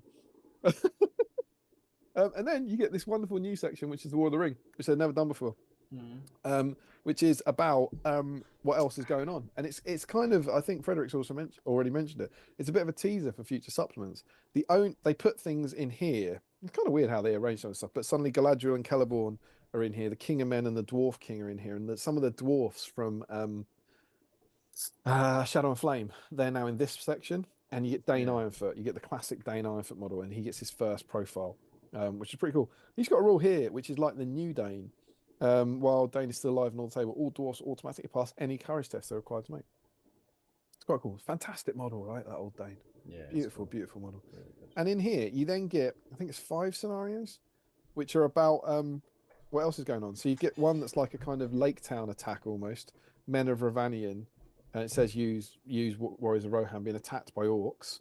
And there's the dwarfs come and save them. So it's kind of this is set up in Erebor. It's the idea that it's the defense of the North supplement basically, but a very very early version. It's really cool and really creative. And you have this cool map which is like a kind of little walled city or walled town, and these orcs are attacking the kind of men of Esgaroth and the dwarfs.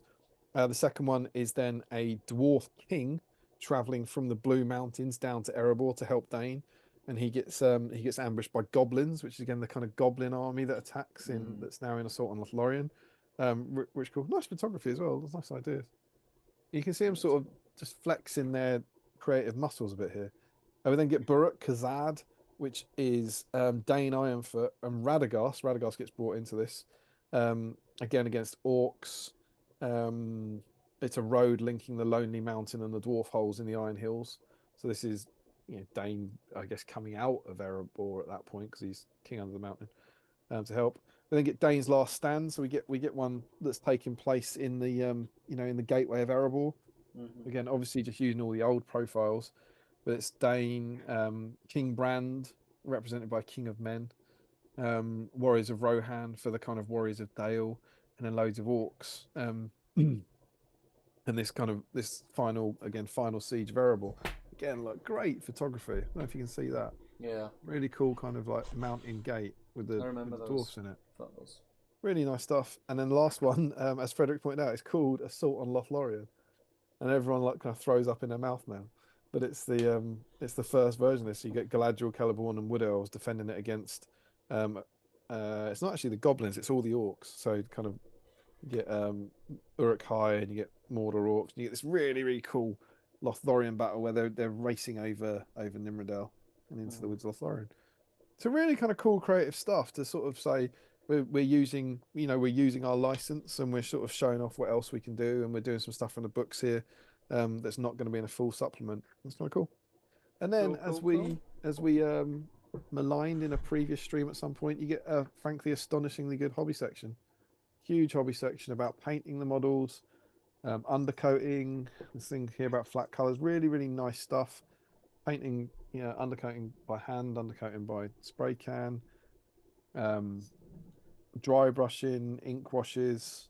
Some of this has clearly been used before. You do get updated versions. You get the Warriors of Minas Tirith. Yeah. But some of it, like some of these faces, Theoden and Legolas, I'm sure we've seen in like previous books and supplements.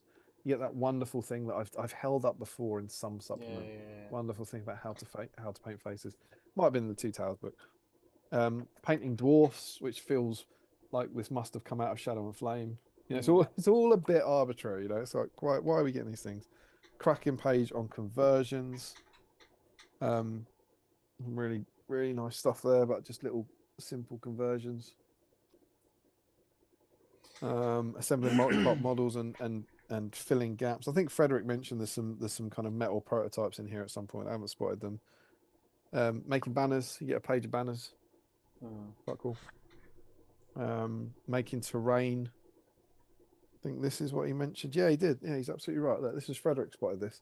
They've got this Osgiliath board which has bits of Weathertop on it. See that? Oh, yeah, yeah. The Forge World Weathertop, I'm guessing that must be. Which is kind of cool, but kind of slightly funky Osgiliath board. You know, that article from White Dwarf about making Osgiliath ruins, the wonderful kind of big buildings of Minas Tirith that used to be in Warhammer World. Yeah. There's a Rohan thing. There's a Helm's Deep thing, and like their massive Helm's Deep model. I feel like we're showing this picture again with a weird blue screen that they didn't get rid of. And then stuff about the hobby, and into all the usual bump at the end, and that's the Return of the King book. A good book. Good one. It's weird that I feel like I feel Two Towers introduced so much in terms of like cavalry and siege rules, and I've never really, until I looked into it, I was like, what came in Return of the King? And it seems it's like banners, volley fire, shooting at friends. It's not big changes. Scenarios. Exciting scenarios. Scenarios you cannot win.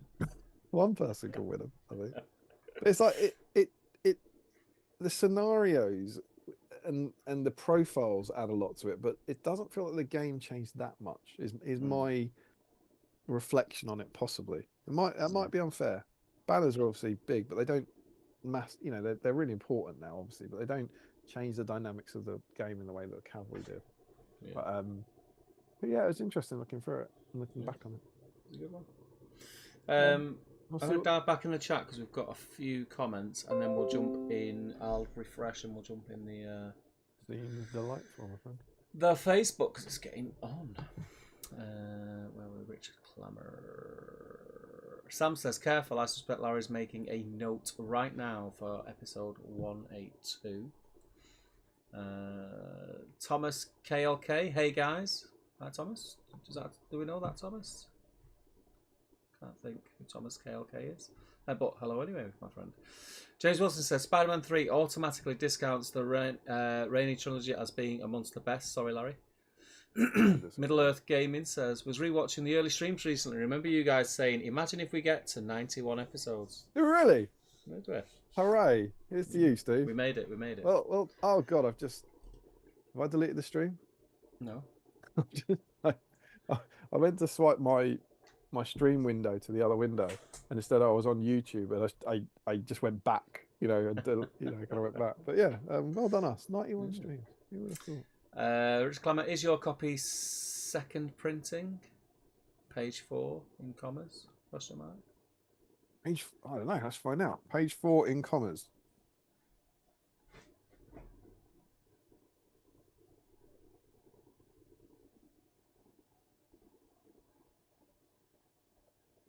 Where does it say it, man? If you put me in the comments, I can't see it saying second printing anywhere. Maybe that means it's first printing, does it? Tell me where. God knows. No, I'm talking to Richard in a comment. You can't speak that, mate. Can't speak that. Sam says, interestingly, I almost lost the Quest version of Faramir's Charge as Orcs. I don't know how I made it such hard work. Which Sam was that? Teenage Dirtbag. That is a shocker, mate. If you did.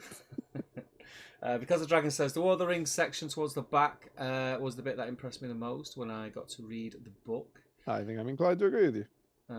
Carl says, I did some base coats onto those orcs earlier, but was asked to go for a late night pint, so I'll have to catch up tomorrow. Fair play to you, mate. I played that at some doubles tournament. Winky face, says Larry. Played what? It's obviously 7 stones, but played what?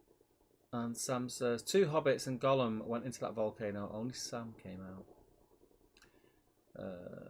James Wilson, that was hilarious. Sam stabs Gollum and then throws Frodo off Mount Doom.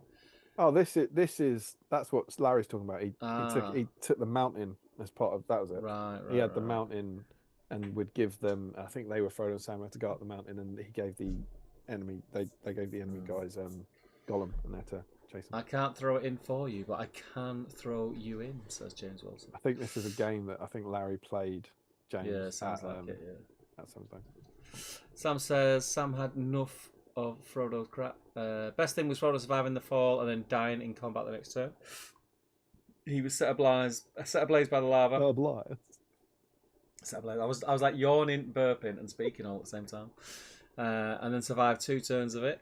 Tom W. Hello everyone. Sadly can't join tonight, but looking forward to catching up this week. Good man. James Payton. Thanks guys. Been great listening in on the cycle to work. We'll catch the rest later. So much of that sentence is confusing. Which one? Well, this that he's going to work. The idea of just listening to this whilst on a bike, I find it a bit odd. Wonderful. Larry says, just take it to a double summon and only care about your little side minigame. Thomas KLK, guys, how many miniatures do you have? Too many, my friend. Steve, you must know how many miniatures you got. Yeah, of course. Yeah, loads. David will know his exact number. I do. Bear with me 2 seconds. I have got 1,844. Rookie numbers then. Because of dragons. Classic Dane and Classic Thranduil are minis I hope to own one day. They are really good. Good model. I painted up Classic Thranduil on one of these streams. Beautiful model. Frederick says the Blue Mountains Dwarf King is called Murin. He is called Murin. I glazed over that. You're absolutely right.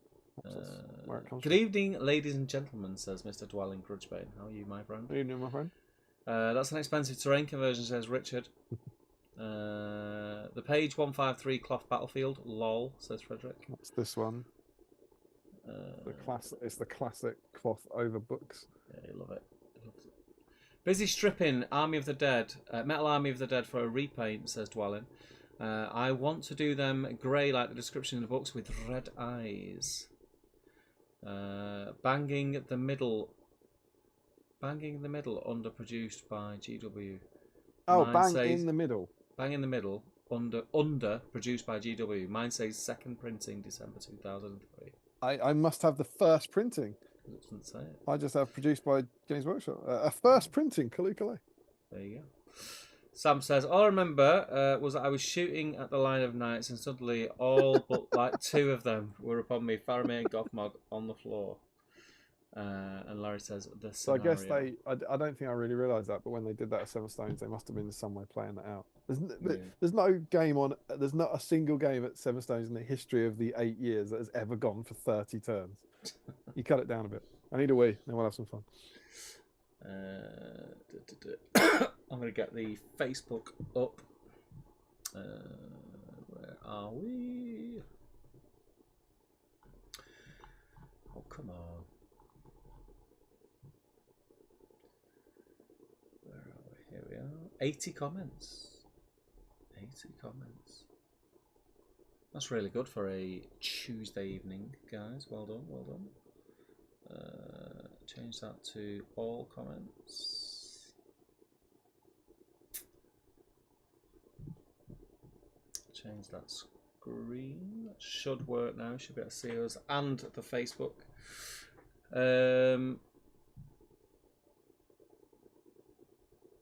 Is that on? Why is it not showing up on there? Can you guys let me know that you can see that?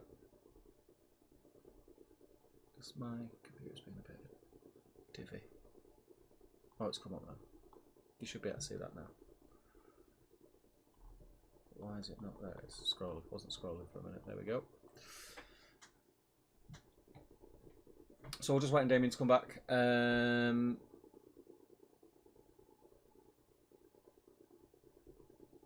What's that?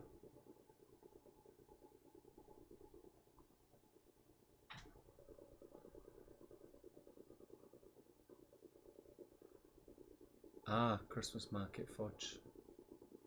Very nice, Joe. Very, very nice. I do have a soft spot for fudge, it has to be said. Love a bit of fudge. Bit of vanilla fudge.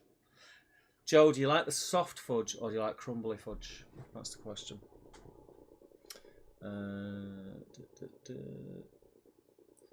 Damien. Stephen. Fudge. Sorry? Do you like soft fudge or do you like crumbly fudge?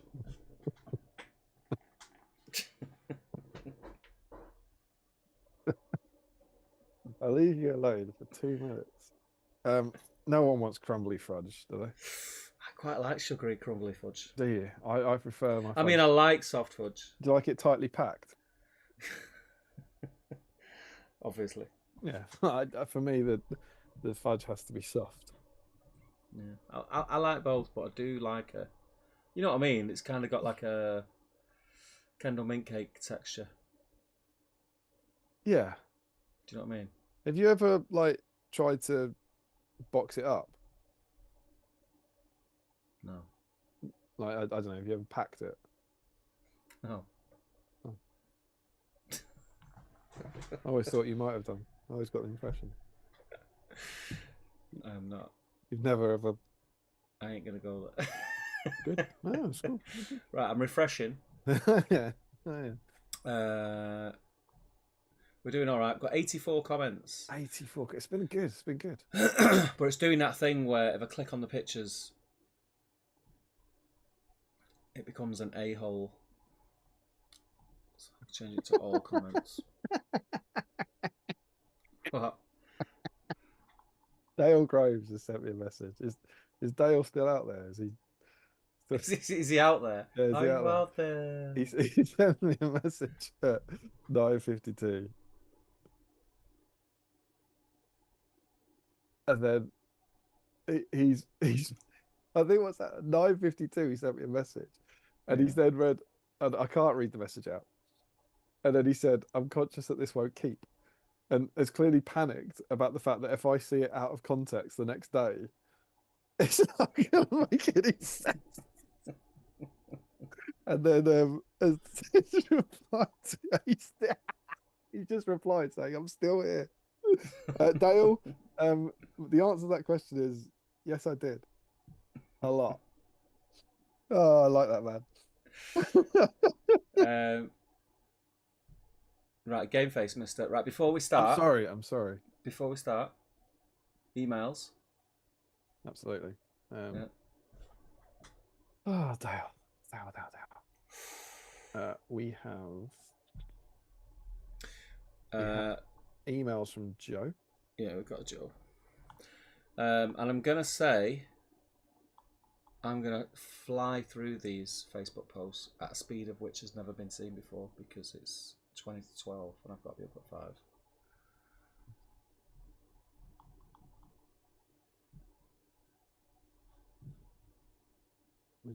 Is it just Joe? Yeah, I don't know if he's in.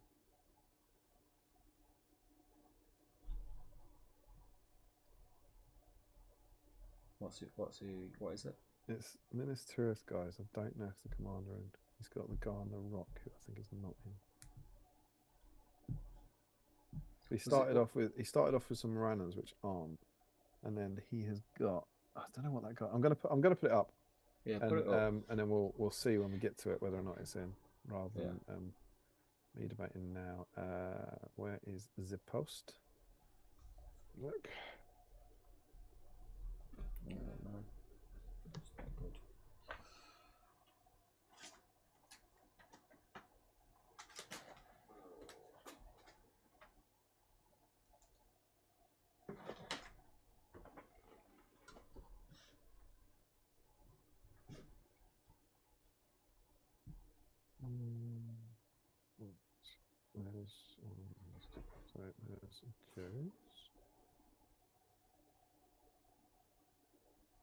And what would be super, because everyone else out there has got time that me and Steve don't. I am currently, in a few short seconds, Joe's post will be up at the bottom. And what I'm after is whether that guy on the left should be in the draw. There's two Ministerious guys, two metal Ministerious guys. And I'm fairly sure the guy on the right shouldn't be in, but maybe the guy on the left should be. So let me know what you think. Maybe someone write a comment on there. That'll be super, super cool. Change to live at all. Done. Right, okay. Are you ready? I'm just scrolling back through the comments. We got Joe Holzman. All comments. There's Joe Holzman, indeed. It's got Joe Holzman, a couple of metal Easterlings, and some Christmas market fudge, hence fudge chat. I'm not going to click on the picture because it keeps messing things up. I'm looking at my phone to write names down, and Dale is still sending me terrible messages, which are appearing in front of me, and that's not very fair. Yeah, Joel Holzman is in with his metal Eastlings for sure. Yeah. Frederick Schultz got a bunch of BSIME supplies, including some white chocolate and even some white. Why have you spelled it different than what it is on the packet, Frederick? It's toffee. I think he's emphasising that it's toffee. I think it's definitely toffee. It's toffee, isn't it? So you'd think it would be toffee. I think toffee though, but toffee. It's toffee. Also, when I was in kindergarten, working on some Dunharrow Spooky Boy kit bashes. Are they the metals? I think that they are the metals. So he's in. I'm not going to click that video, Frederick. I will click it after the stream. Whatever's going on with his thumbnail. Yeah, it's fine now, and I don't want it to mess up. Larry Miller, doing these two models I may never actually use. Can you see what they are, Damien? I can see two little. It's undercoated black. I mean, that is one of Larry is spectacularly unhelpful as it is, but that is one of his most unhelpful pictures. But it's Frodo and Sam in all cover. What the hell is that picture of you? Was that is a picture? That's a thumbnail of you. Like, where's he got that picture from? No, like on the phone. How has that picture even got there?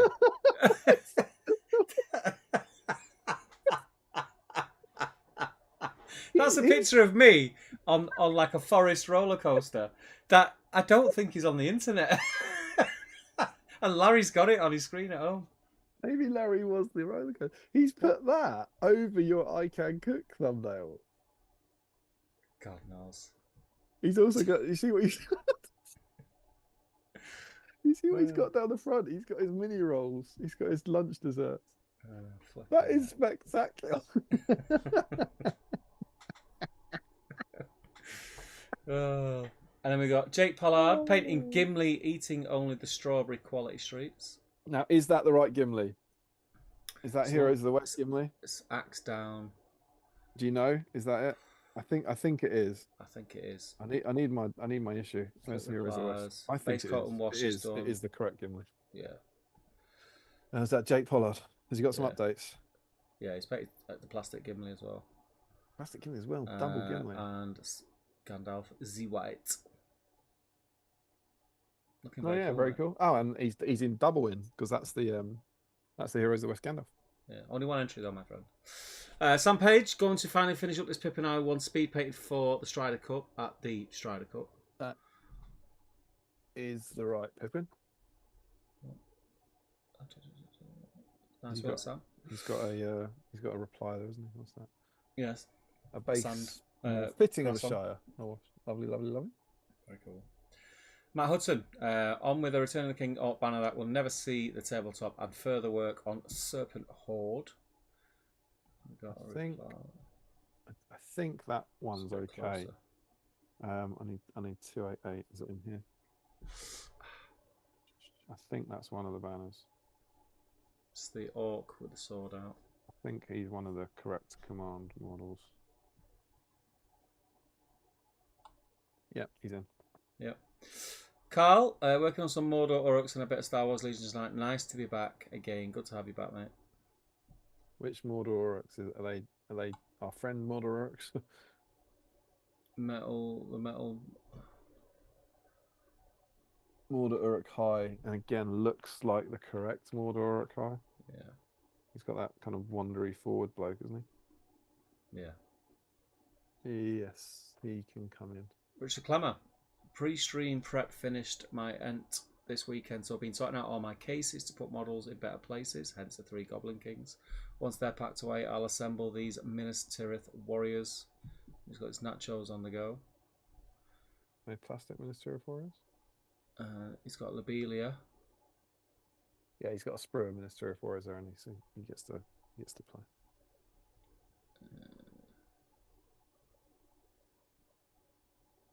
He's got unopened Lobelia and Citadel Guard Bowman. Richard Lainsbury, tonight's dining table, Master Merry and Pip. He's in. It's the same. The difference between those two metal Pippins is so small, isn't it? Mm. I think that's the right one again, and I think that's the right Merry. Scott Newman, Mordor Troll Chieftain, and some dwarves tonight.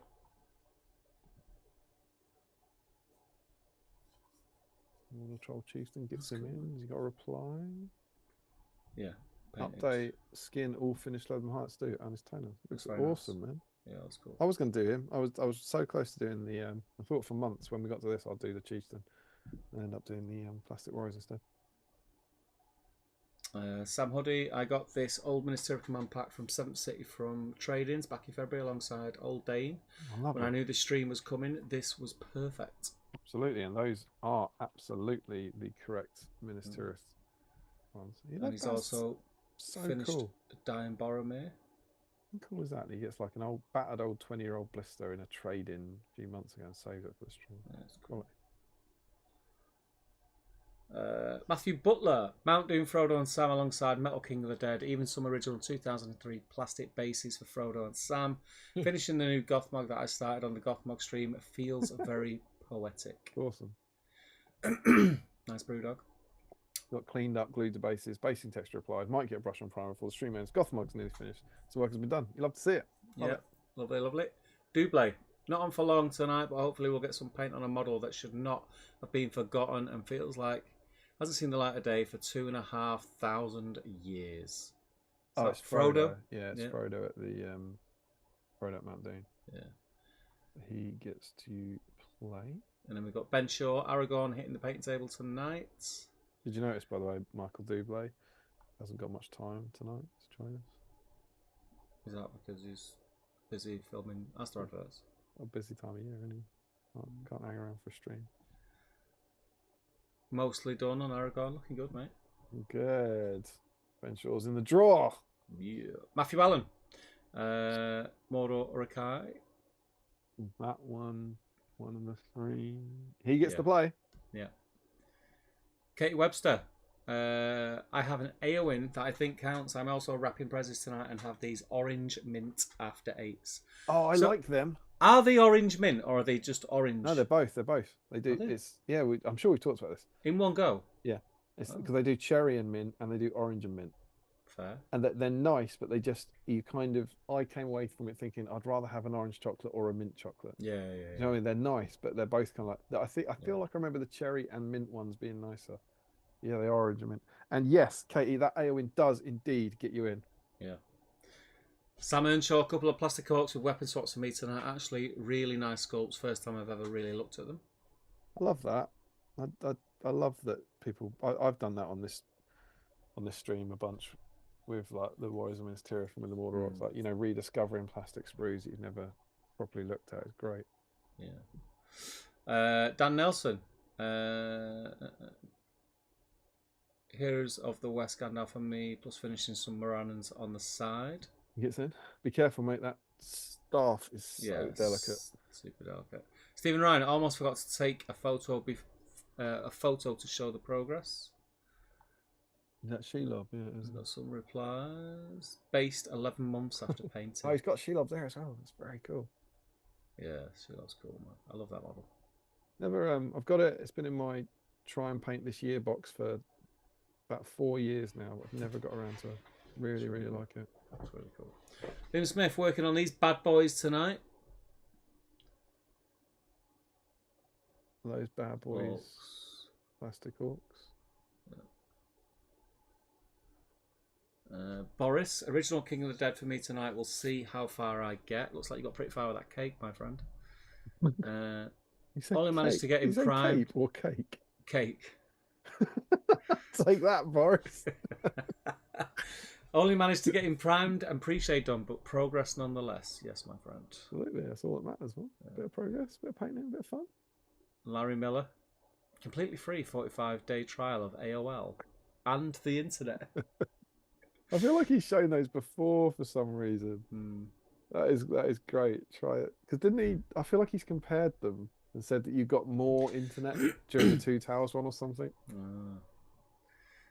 Gordon Try Laidlaw. try the internet. Try Why the not? internet. Give it a go. Sorting out my installations tonight, says Gordon. Found some metal ones at the front that require some work. Pretty sure this is everything available for my Easterlings Army. Seems to be struggling putting photos up. Bear with. See main Facebook page for pics. That seems to be where I sent them. I am going to put him on. That Yeah. sounds like an honest comment to me. Yeah, we'll take you. We'll take you at face value, my friend.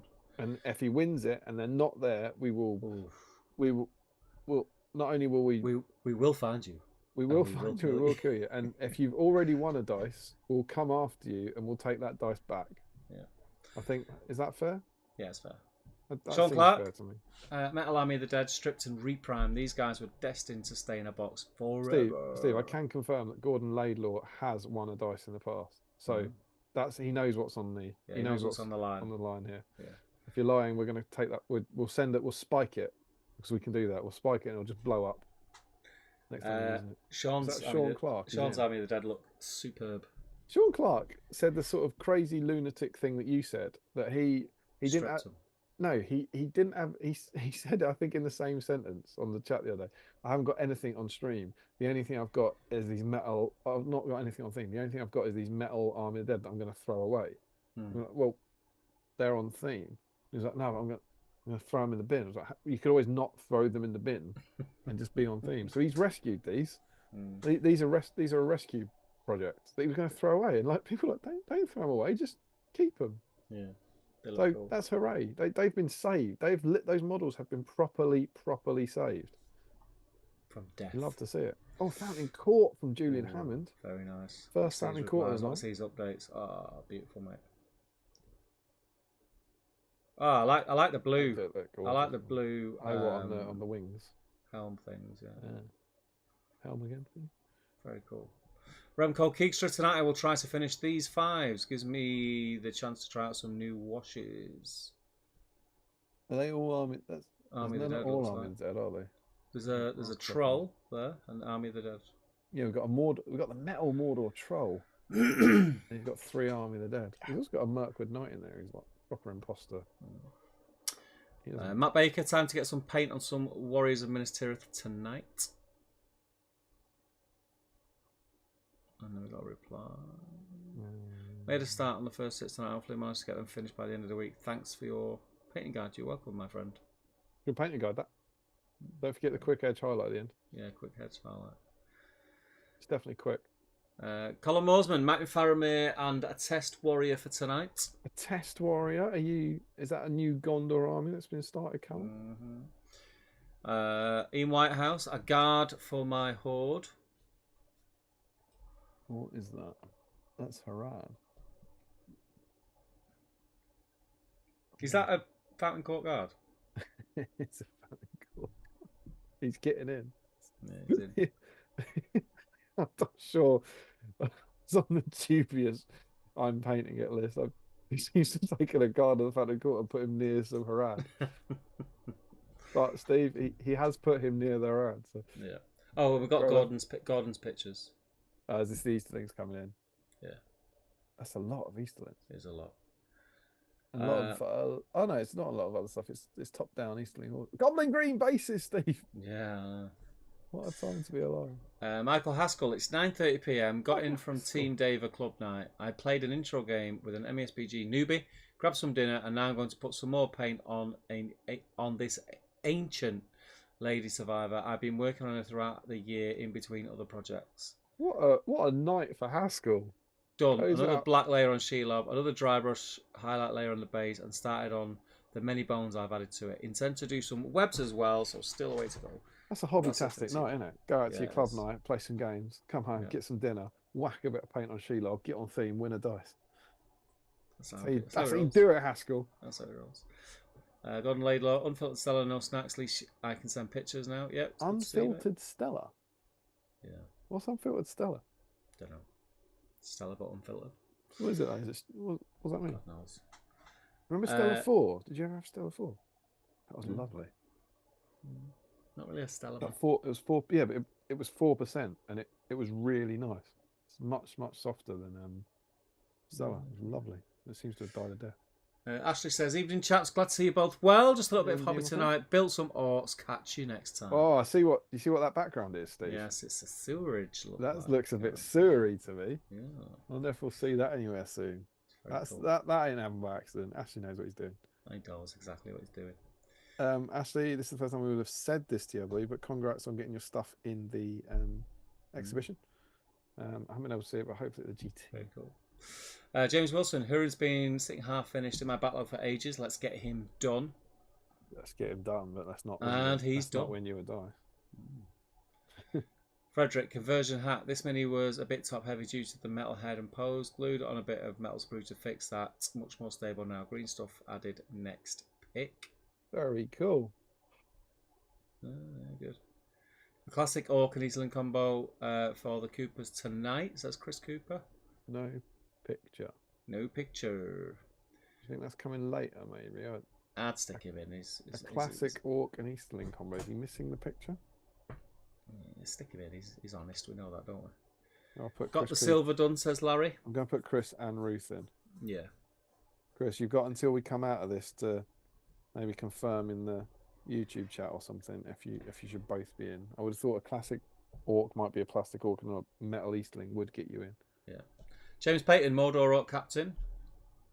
You notice Larry's got an updated picture. Is that a real picture of you tonight on the stream, or is that another one he's put? No, that's me, yeah. That's real you. That's not, yeah. He hasn't gone digging for that one. And we've got an updated picture of his whip. It looks cool, man. Who are we on? James Payton. It's a cool pose, yeah, cool pose. Is that captain gets you in, doesn't it? I think. Yeah, I think it does, yeah. Bryant Metalhead. Got some Warg Riders. Banner. Shaman.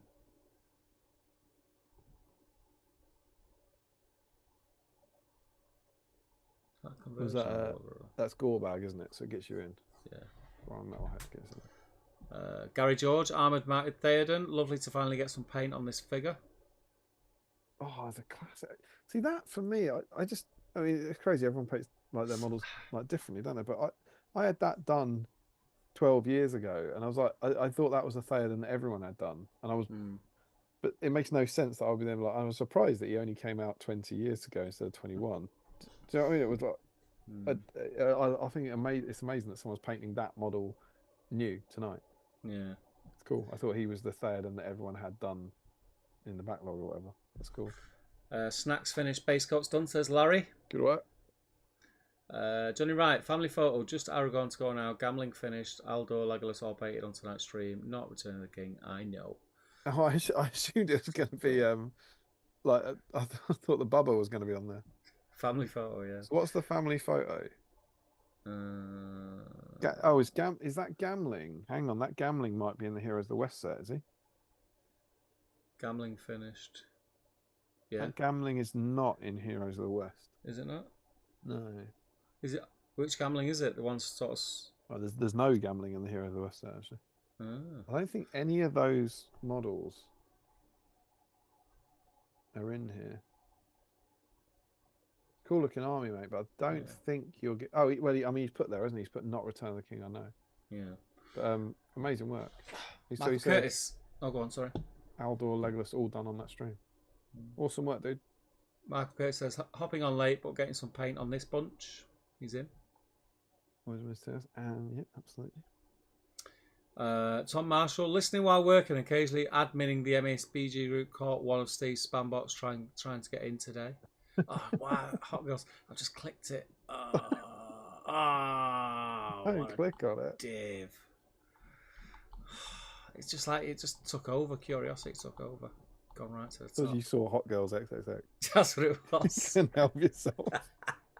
What's that? Is that a picture? So what you say there? What's that? Oh, look at that one. Oh, let's just click on the big boobs girl. No, that's a shame. I'm back. Ashley Fisher, wash is on, having a break now. Malthus Sauron was nowhere near my to-do pile, but thought he might be doable in one night. Thought I'd do the Witkin at the same time, as he's very similar colours. There he goes.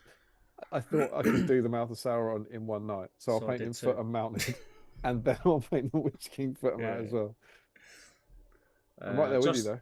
Yeah. Josh Crosby, every time the opportunity arises, I make a BSIME Orc warband. They are only ever fielded as a single unit together. These ones are from the north near Mirkwood, and so they all have some Gundabad and rock baits for a particular aesthetic. Very cool. They look awesome, mate. The conversions are brilliant Cool. as ever. I love the little trophy racks on it. Nice Good work. You're in, my friend. Frederick Schultz, this mini started off as some random leftover Dun Harrow bits, but it's probably one of my favourite Army of the Dead minis now. Hang on, I've had to come out of Josh Crosby, so I'm scrolling back down. Nice work, man. Josh Crosby, who was that? Frederick. Excuse me. Yes. Already got. Oh, so this was his sprue conversion. It looks awesome, mate. Yeah. It's quality. Parkhill, second batch of Army of the Dead on the table. First 3 were at Halloween. Eventually, I'll have an army. Oh, don't start sneezing now. I've just got over a bloody cold. Easy to paint them up now, isn't it? Did you, Steve? Did you get any? No, you didn't. Nah, don't need them, mate.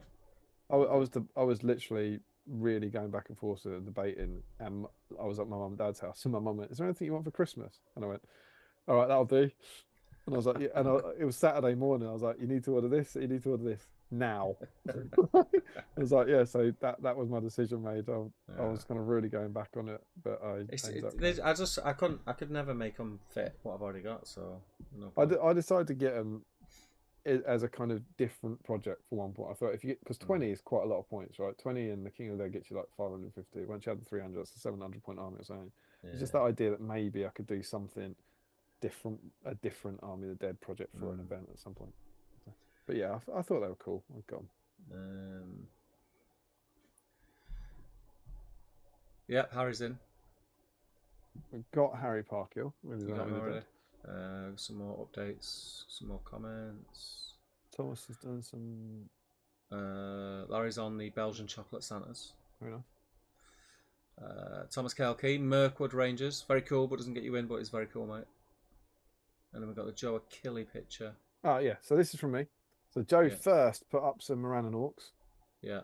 Which don't get him in. And then, someone has replied to my vote. I think these were the original Ministeria camera. Yeah, so I don't think. See that second picture? The guy on the, and I've got the magazine here now. The guy on the rock on the right doesn't get you in. I just can't picture who that guy on the left is. But is he? Is the guy on the left? No, he's not. He's not. That must be a different guy. Yeah, I don't think they are. I think that was like these are the captain model that came out later. These are the 4, and it's not that bloke, is it? Because he's got his shield. Joe's one's got his shield on his back. It's not this dude. No. So Joe, sadly, my friend, sorry, you don't get in. I will, however, read. Joe still contributed, and he says, as my rounds were sadly rejected, here's my second attempt at an entry for tonight. Hopefully one of both these guys. Minister of Legal, sorry. And the Morannons have been assembled, as you can see in the picture, hobby progress. And he bought the Morannons off eBay a couple of weeks ago. Presumably for the stream. It's the hornblower, that one with the shield. Oh, is it? Yeah, so he's wore the ring then. So yeah, no. Yeah. But, great to get those old models, and well done to you for painting them. Yeah. Sorry, they didn't quite fit in this time, my friend. Yeah. You have a count up. I'm going to fly through the comments that have come in whilst we're in there. Frederick says, can see it. I can see that. Made it. No one would ever pass up on Softwatch, says Matt Hudson. Crumbly all the way, says Dwelly. Frederick, didn't understand half of that Damien Dale message stuff, but cool, okay, have fun. I spell it differently to mock your pronunciation. Toffee as Toffee. It's Toffee. Larry Milley, I forgot I did that with Steve. So he just did it on his own, didn't tell anyone, just for his own amusement. I found a picture on Facebook, made a small extra window and put it over the vacant Steve Square so it would be like he was there. He's not doing. You got to acknowledge he's not doing that for the picture. He's just doing that for himself. For himself. Rich Clever says, those blisters were not mine, but showed Return of the King blisters for Citadel Guard and Lobelia, which I thought was interesting. It is confusing. Yeah. Larry says, I'd rather have non-orange or mint chocolate. I've been very BSIME tonight. That's about the after 8s. Yeah, I'm not sure if these hobbits would have ever been painted otherwise. I showed them in the BSIME chat when I found them in my old room. Not sure how long Fellowship was I've thrown away some of the packaging, but Two Towers was 120 hours, while Return of the King was 45 days. Who's that? Larry. Looks like Fellowship may have been 100 hours, but it's cut off. 100 hours of what? And What's he talking about? I don't know. 45 days is 1,080 hours, so getting longer and longer with a massive jump for Return of the King. Dale says, couple of course you did, mate, in this whip thread tonight. Larry says, one of them was that girl at the cinema, though. I wonder if the AOL CD has the trailer Damien never saw. I've seen it now, mate. I've seen it a bunch of times now. Because Sunset says, Frederick, thank you. Bless you. Yo says, Caesar Sailor. Yo, my friend. He's a hornblower. He's not a hornblower. He's a hornblower. Oh, he's talking about the internet. That's what Larry's comments are on. I've been so I showed them in the BSIME chat when he found them in his old room. Yeah. He's not sure how long Fellowship was as his thrown away packaging. Two Towers gave you 120 hours of the internet, while Return of the King was 45 days of the internet. Right. And it looks like Fellowship may have been 100 hours of internet. There you go. I had the picture up for most of the time till Steve got back, says Larry. And Caesar Sailor says, first time watching. Welcome, my friend. Find that very bad. You've caught us right at the end. Right, okay, mate. We are going to have to do this quick because I do. Steve, it has been a cracking night. We've got 39 entries. Well, you weren't here for super quick. We've got 39 entries. Which is pretty good. It was there was a lot of comments. 88 comments there was. It's also not. I mean, let's be honest. It's never. You know, as I said before, you got it. It was never going to be a. It was never eligible. But still, 39 is pretty good. Good. So where are we? 13, isn't it? It's D13. 39. Yeah. So we're after a D14, I imagine. There we go. There's a D14. Pretty good. So. We're going to do 13, so that is 10, and 12, 13. Goes to there. And then we have 26, 20, 21, 22, 23, 24, 25, 26 is there. Cool, so we're going as ever for our 3 finalists. So our first, I need to jump over, don't I?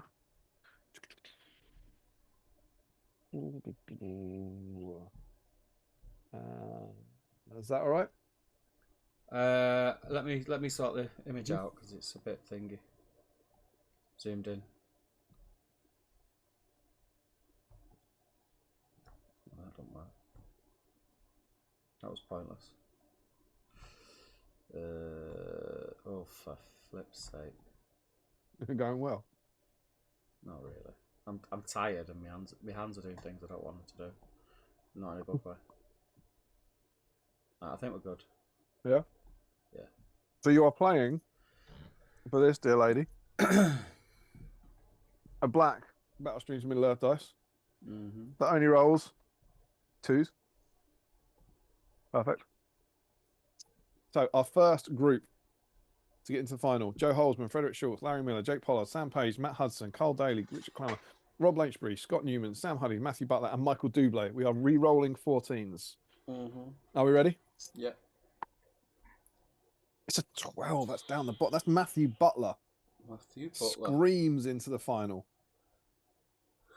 Our next group: Ben Shaw, Matthew Allen, Katie Webster, Sam Earnshaw, Dan Nelson, Stephen Ryan, Liam Smith, Boris Herzog, Gordon Laidlaw, Sean Clark, Julian Hammond, Remco Keekstra, and Matt Baker. Again, re-rolling 14s. It's a 2. That's the opposite end. That's Ian Whitehouse. Well done, Ian. Joined. Well done, mate. Well done. Yeah, well done. Good. No, that's not true. I have just given false hope. I've gone into the third group there. Matthew Allen is screaming at the internet. No, it's me. It's Matthew Allen. Well done, Matthew. What I did there, that Ian Whitehouse was number 2 on the final group. So it's Matthew Allen who has joined Matthew Butler. So it's a final of Matthews. Congratulations, Matthew Allen. And then our final group of 13 is Callum Moorsman, Ian Whitehouse, of course, in the number 2 position. Imagine if he got in now. Michael Haskell, Ashley Hampstead Reed, Chris Cooper, Ruth Cooper, James Payton, Brian Metalhead, Gary George, Michael Curtis, Ashley Fisher, Josh Crosby, and Harry Potter. Oh, we got Ashley Fisher and Josh Crosby. High on the dice numbers there. Both seeking their 5th dice. The joy in 5 dice covers. No colours this week, so we're re-rolling 14s. So an 11 or a 12 here could get people right in the mix for a 5th dice. It's a re-roll. Tension. It's too much to take. It's too much. It's too much. It's a 6. 6. Colours is safe for another round. 1, 2, 3, 4, 5. 6. It's Ruth Cooper. Ruth. Whoop, whoop. We have. It could be a VAR disaster. This could be like when he played Advantage against City. We have not seen Chris and Ruth's images. We are going on faith. They are normally very good. But honest people. We believe in them. Honest humans. Absolutely. I believe. Let's go and have a look. So we have Matthew Butler, who has not won a dice. We have Matthew Allen, who has not won a dice. And we have Ruth Cooper has won a dice. She's got form. So rushing into the final, we have Matthew Butler on 1, Matthew Allen on 2, and Ruth Cooper on 3. Steve, who's your money on? Got to go Ruth, haven't I? Got to go Ruth, do you? Yeah, got to. I'm gonna go Matt Allen. No, I'm backing Ruth here. I had dinner with him a couple of Fridays ago. I think I gave him some good vibes. Oh, Ruth. She's using her form there. She's using her previous form. Come on, Ruth. I hope she's painted a bloody model, mate. I trust her, mate. Yeah, we do. The Coopers, the good people. Oh, there comes Matthew Butler, leaving my pick Matthew Allen stalled in the mud. It's all right. It's always a 1, 2, 3 to begin with. Here comes Allen. Told you. There he is. It's always a way. Like we fake it. Promise we don't. So it is now a 1st to 2 shootout. 1-1-1. Yeah. There's Allen. There's Allen. He's storming through. He's got his elbow in the other two out of the way. This is what happens when you have a Christmas dinner with Damien. You get in the good form of your life. He's done it. He's only done it. Well done, Matthew. Well done. He couldn't have won it 2 weeks ago, so I could have given it to him in person, could he? Unbelievable scenes. Matthew Allen, congratulations, sir. You have won tonight's big dice. Big dice, average size dice. Jump down here. Add a row below. Episode 91. The date was the 4th. Was it the 4th or the 5th? When did we do it? 5th. 6th. The 5th of the 12th, 23. The winner was on, Matthew. Oh, is it just dice? Yeah. Thanks, babe. You missed my face. No, man. There we go. The winner was Matthew Allen, and we had 39 entries, which is good. Really good. Really solid turnout from people enjoying their Return of the King action. Okay, we need a quick decision. Oh no! Congratulations, Matthew Allen, by the way. Well done. Is there a Stewards inquiry? What's happened? No, next stream, Christmas stream. Oh yeah. It's just a Christmas theme, yeah. It's not. Yeah, it'll be our usual thing that descends celebrations. So we always start by saying it'll be Merry is eligible. Yeah. And anything with snow on it, and then by the end of the night, it's like any elf and any king. Yeah. I think kings were the last disaster on the last one. It's anything that you can convince us is Christmas. Yeah. We have first time watching. Caesar says, "Yeah, I'm in Alabama. I figure the time zone would be wonky. What you're rolling for? We're rolling to win a dice." And Larry explains that. Yeah. Matt says, "Congrats, lots of congrats to Matt." Welcome anyway, Caesar. Tune in next time, my friend. If you broke open the Return of the King set and you just got a picture in earlier, you could have won that dice. Yeah. Matthew Butler. Oh, look at these magnanimous. Congrats, Matt. Chuffed to make it to a dice roll-offs. Maybe I should hang around to the end of the stream more often. I think next stream will not be Saturday, but the Saturday after. Very good. Thanks for the stream chats. Wargs, fur and stuff. No, not wargs. So any king confirmed. We said I can't even remember. We said kings and men, and then it all descended into chaos when it got to Mahud kings, didn't it? It was like you could have the 3 kings, couldn't you? It's Christmas. It won't be a record breaker. We'll probably be Try generous. and convince us. That's all I'll Yeah, say. try and It's convince us. it's probably going to be the next stream will be the week commencing the 18th. I think is that what we said? But we're not sure which day that week. Yes, I Yeah, believe we did. yeah, Yeah, I think. And if it's midweek, Tuesday seems to be the one we go for, doesn't it? yeah. So it's not confirmed, but I would suggest that the 19th might be one to put into your calendar. Is that Yeah. fair to say? Yeah, we'll let you know as soon as we know. Anyway. But yeah, we are planning and hoping to have one more before Christmas to do our Yeah, Christmas special, which will be the usual kind of fun Christmas thing. yeah. Steve, how have you been, mate? Shattered, mate. Shattered. Better, mate. Yeah, good week. Is this the catch up? Well, yeah. Go to any events? No, mate. No, me neither. No. Thanks to everyone who's joined us. Unbelievable. Unbelievable. Of all the... Why not ask? Why not ask? Unbelievable, this guy. Another doorstop. Too many. Too many. But yeah, that's it. Thank you everyone for joining us. We will confirm the date. I'm sorry I've got to rush off, but I have got to get some sleep. I'm absolutely exhausted and I've got to be up early. It's been cracking though. Thank you. But yeah, it's been good. Joining us. It's been good. So next one is a Christmas one. So bring your Christmas cheer. Well, we'll probably, because it'll be in 2 weeks, we'll probably have still a little more Return of the King action because it'll still be 20 years later. But we hope you've enjoyed reflecting on 20 years of Return of the King. I think we got through, it was a little bit tight, but I think we got through everything we wanted to in terms of the film and the game and the release and all that. And I hope you've enjoyed looking back over that sort of stuff. And celebrating 20 years of the conclusion of the first trilogy. It's been good fun. That's it. So we will see you in the next one. Patrons, please continue chat in the Patreon chat. And we'll speak soon. I think that's it, right? I think that's it, my friend. Nighty night. See you later, people. Bye bye.